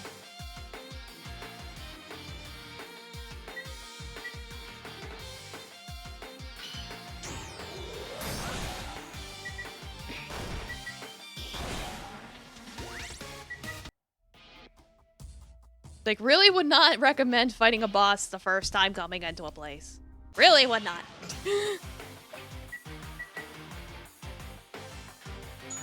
Unless it's New Game Plus, in which case, you're gonna be super OP anyway.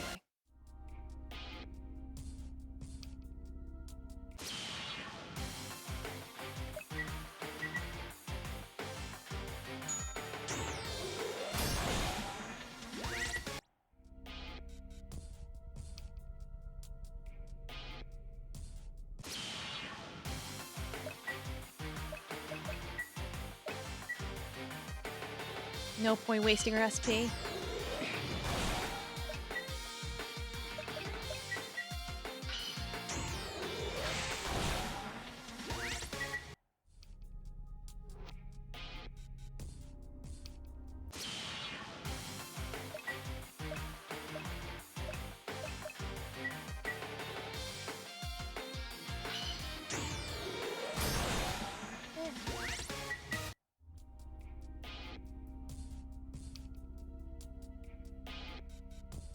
Making sure I didn't forget anything. We're getting there.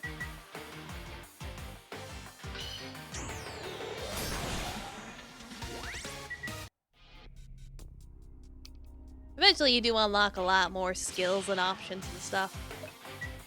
Nothing too crazy, but it's there.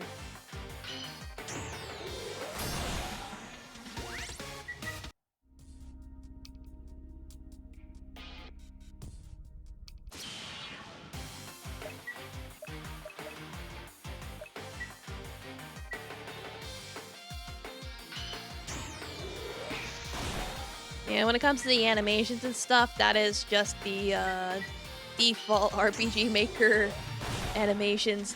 One of the only custom animations is the throwing the grenade bit. That did require putting in a plugin and setting parameters and stuff.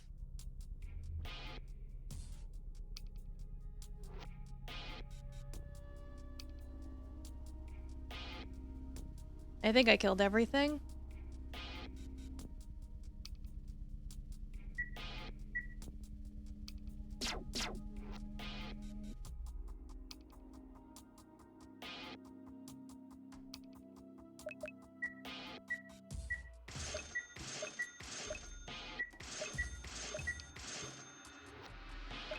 Oh, right. So, like I just remembered. So basically you have two types of body armor, your defense suit. Yeah, your defense suit and your body armor. And they are both counted separately. The men share the same type of battle armor, that's why it's called M battle armor. And then there's the female battle armor, which is the F battle armor. So with that, you would buy two of that, while everyone else has their own unique things and equipment.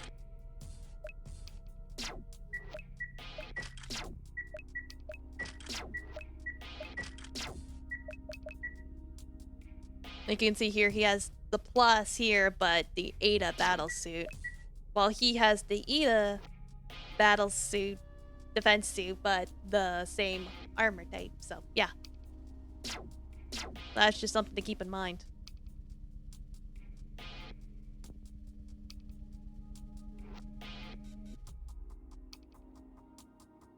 Yeah, so now that we did all that, we can save. And then we'll go fight the boss.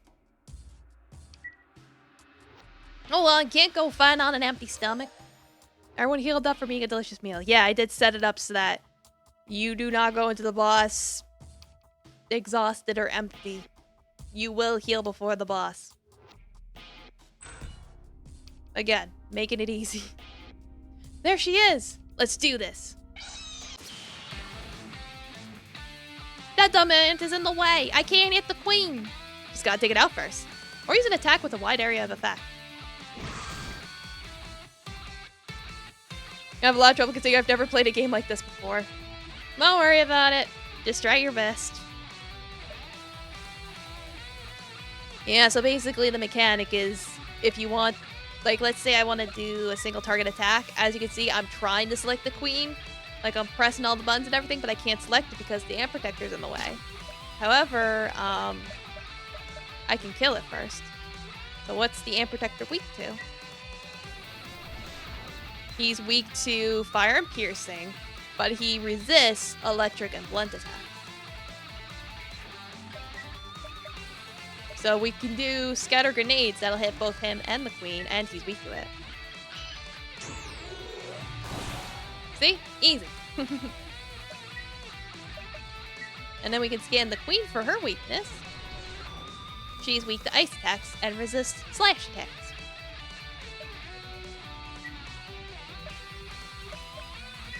So we'll hit her with an ice bullet. She's got some chunky health. She's a chunky lady.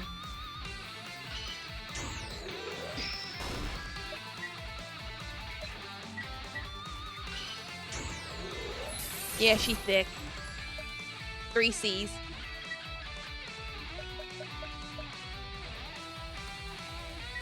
Like so thick even her shadow has a hitbox. Yeah, Ivar's not going to be super helpful in this fight with his damage. I mean, if I wanted to, I could speed someone up, but I'm not going to. I'm just going to focus on killing her.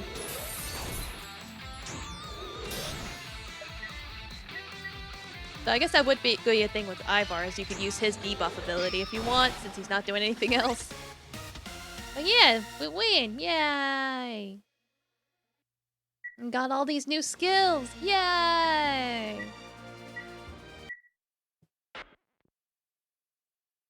It's sunrise now. Dawn. Good work. You can head back to the headquarters. The other soldiers can take it from here. We did great for our first time. I'm sure with some practice, we'll be an even better team. Uh-huh, yeah. Can we go now? The sun's already up and I'm exhausted. Couldn't agree more. Maybe you could think of something to build up our teamwork before the next mission. You have 3 days until the next mission. Take this time to train and prepare, and just between us, try to have fun. Yeah, so the game does tell you, like, yeah, you have 3 days.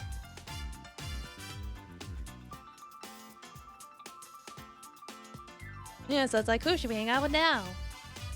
We'll go say hi to Alice. We'll hang out with her. Sure, I can show you some things since you're still new. So you just turn the gear here and push the button there, and done. That's how you can build a ball from home. Cool, right? Yeah, 3 days, 3 free time actions per day. Correct. And you can spend that either hanging out with someone or just sleeping. There is an ending for not raising anyone's affection. Yeah, it would be confusing if you didn't know exactly what you were doing, not to mention dangerous. I've always been interested in that kind of stuff. Even when I was a kid, I was always curious to mix together what I could get my hands on to see what happened. Imagine my mom's shock when I almost mixed bleach and ammonia. Good thing she saw me, or I would have been a goner. It's because I kept researching that I was able to make explosives powerful enough to pierce through thick exoskeletons. Now I think about it, neither me or my sister would have gotten as far as we did if our mom hadn't been so supportive. God damn it, another typo. I do miss her from time to time. Can't believe it's been almost a decade since she's passed. I'm so sorry for your loss. Aw, no need. It was a long time ago. Not saying that doesn't hurt once in a while, but, you know, time heals wounds and all that. Speaking of time, I'm sure with enough of it, we'll all get along like a real team. Oops. Everyone's doing their best, especially my family, so I want to do my best too. Good timing! Looks like it's done. Want to go to the training area to test it out? After a fun day of experimenting with explosives, you feel the two of you have gotten a bit closer. And you can check your diary. You can look at relationships. We haven't spent time with Ivar yet, so he still doesn't like it. You spent a bit of time with Alice, so you've become good acquaintances. Maybe you should hang out with her some more. It's basically the same thing for Sally. I think they all pretty much say the same thing. But yeah, now that you cleared out the first area, you can see here on the computer, it says select target. And you can see here all the list of enemies from the previous area. And you can click more. And as you keep going through it, more enemies will unlock. Yep, blowing shit up brings everyone together. Exactly. I think I did deliberately set it up so that if you circle through twice, you could if you don't use these for upgrades, you can just sell them straight up and use them to buy any resources you need, like healing items, all that. So, you know, you got options.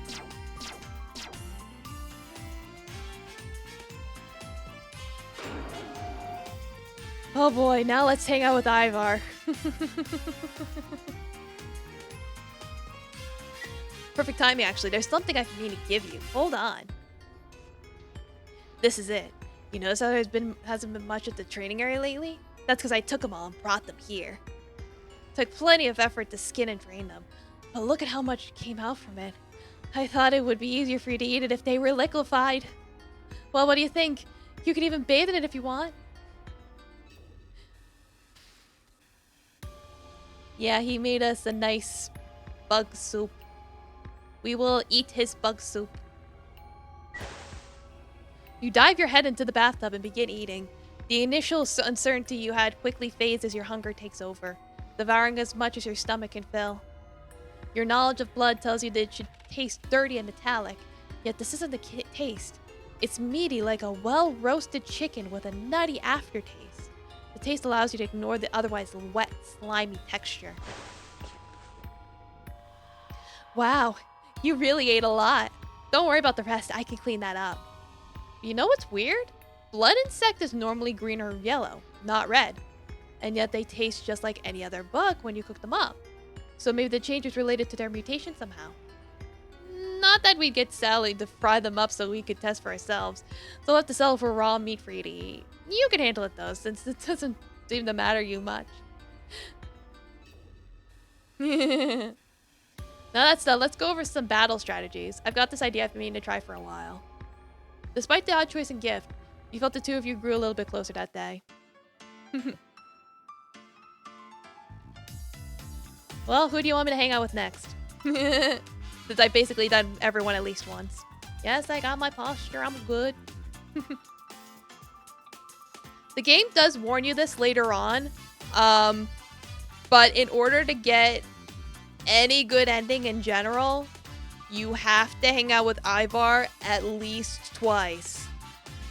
Or more specifically, 2 hearts. If you fuck up his dialogue choice and don't accept his gift, you'd have to hang out with him 3 times instead. So, like I said, the game does warn you at one point, but I figured I'd say that now because the game does have multiple endings. Well, I can hang out with... Then I'll go do that, yeah.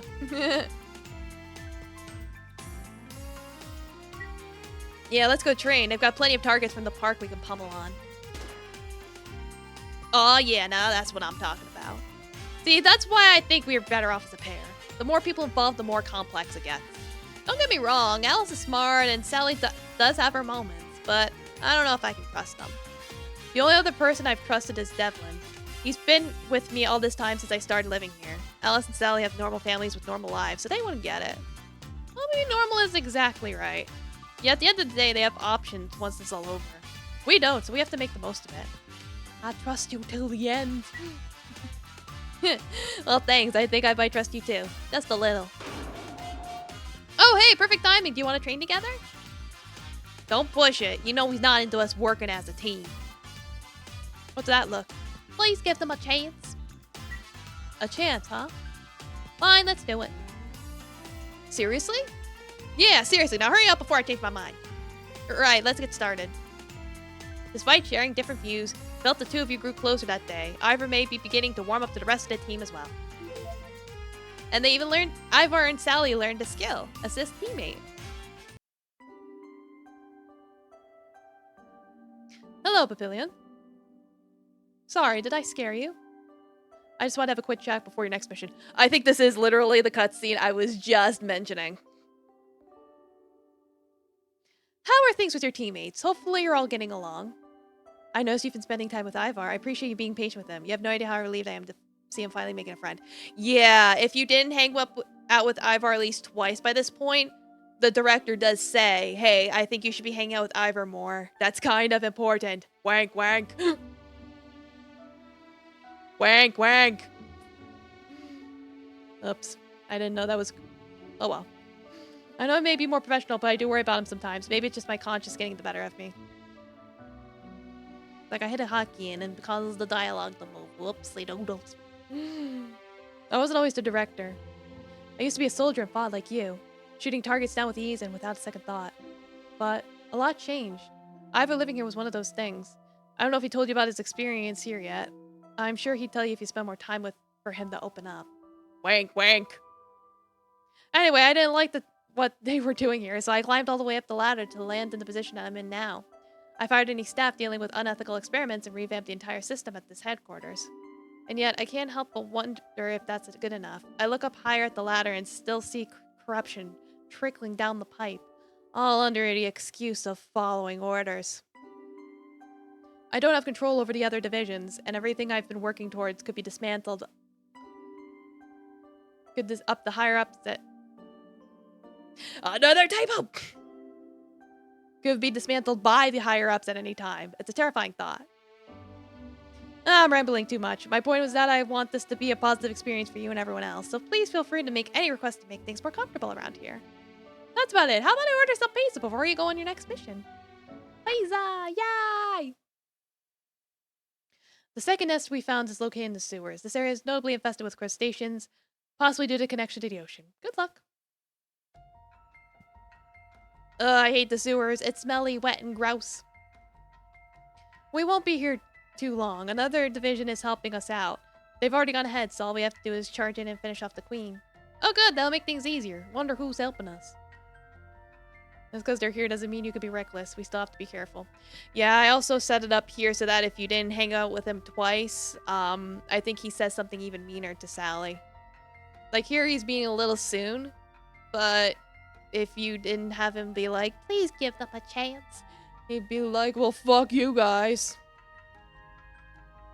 Your choices in this game matter. Huh? Are you actually showing concern? Whatever, let's just go. Yes, we should hurry with caution, of course. And you can see here, there's the guy here. And this is where you buy the store. So yeah. I'm going to leave it here. So, thank you all for coming to the demo here. And I'll, send you guys to somebody. It's nice showing off my games, even though it's like, oh yeah, they're even more cringe than I remember. No! Yeah, it's like this was all just self-promotion. Let's see, who could we send you to?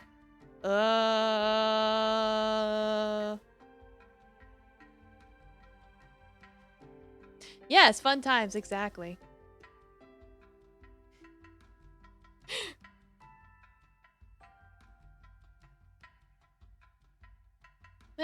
Pokemon.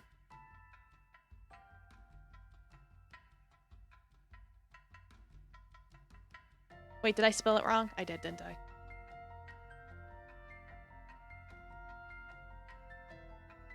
I did. Alright, there we go. Good night, everyone. Do the things that you would like to do and the projects you like, even if they're cringe. Trust me, I would know. Good night.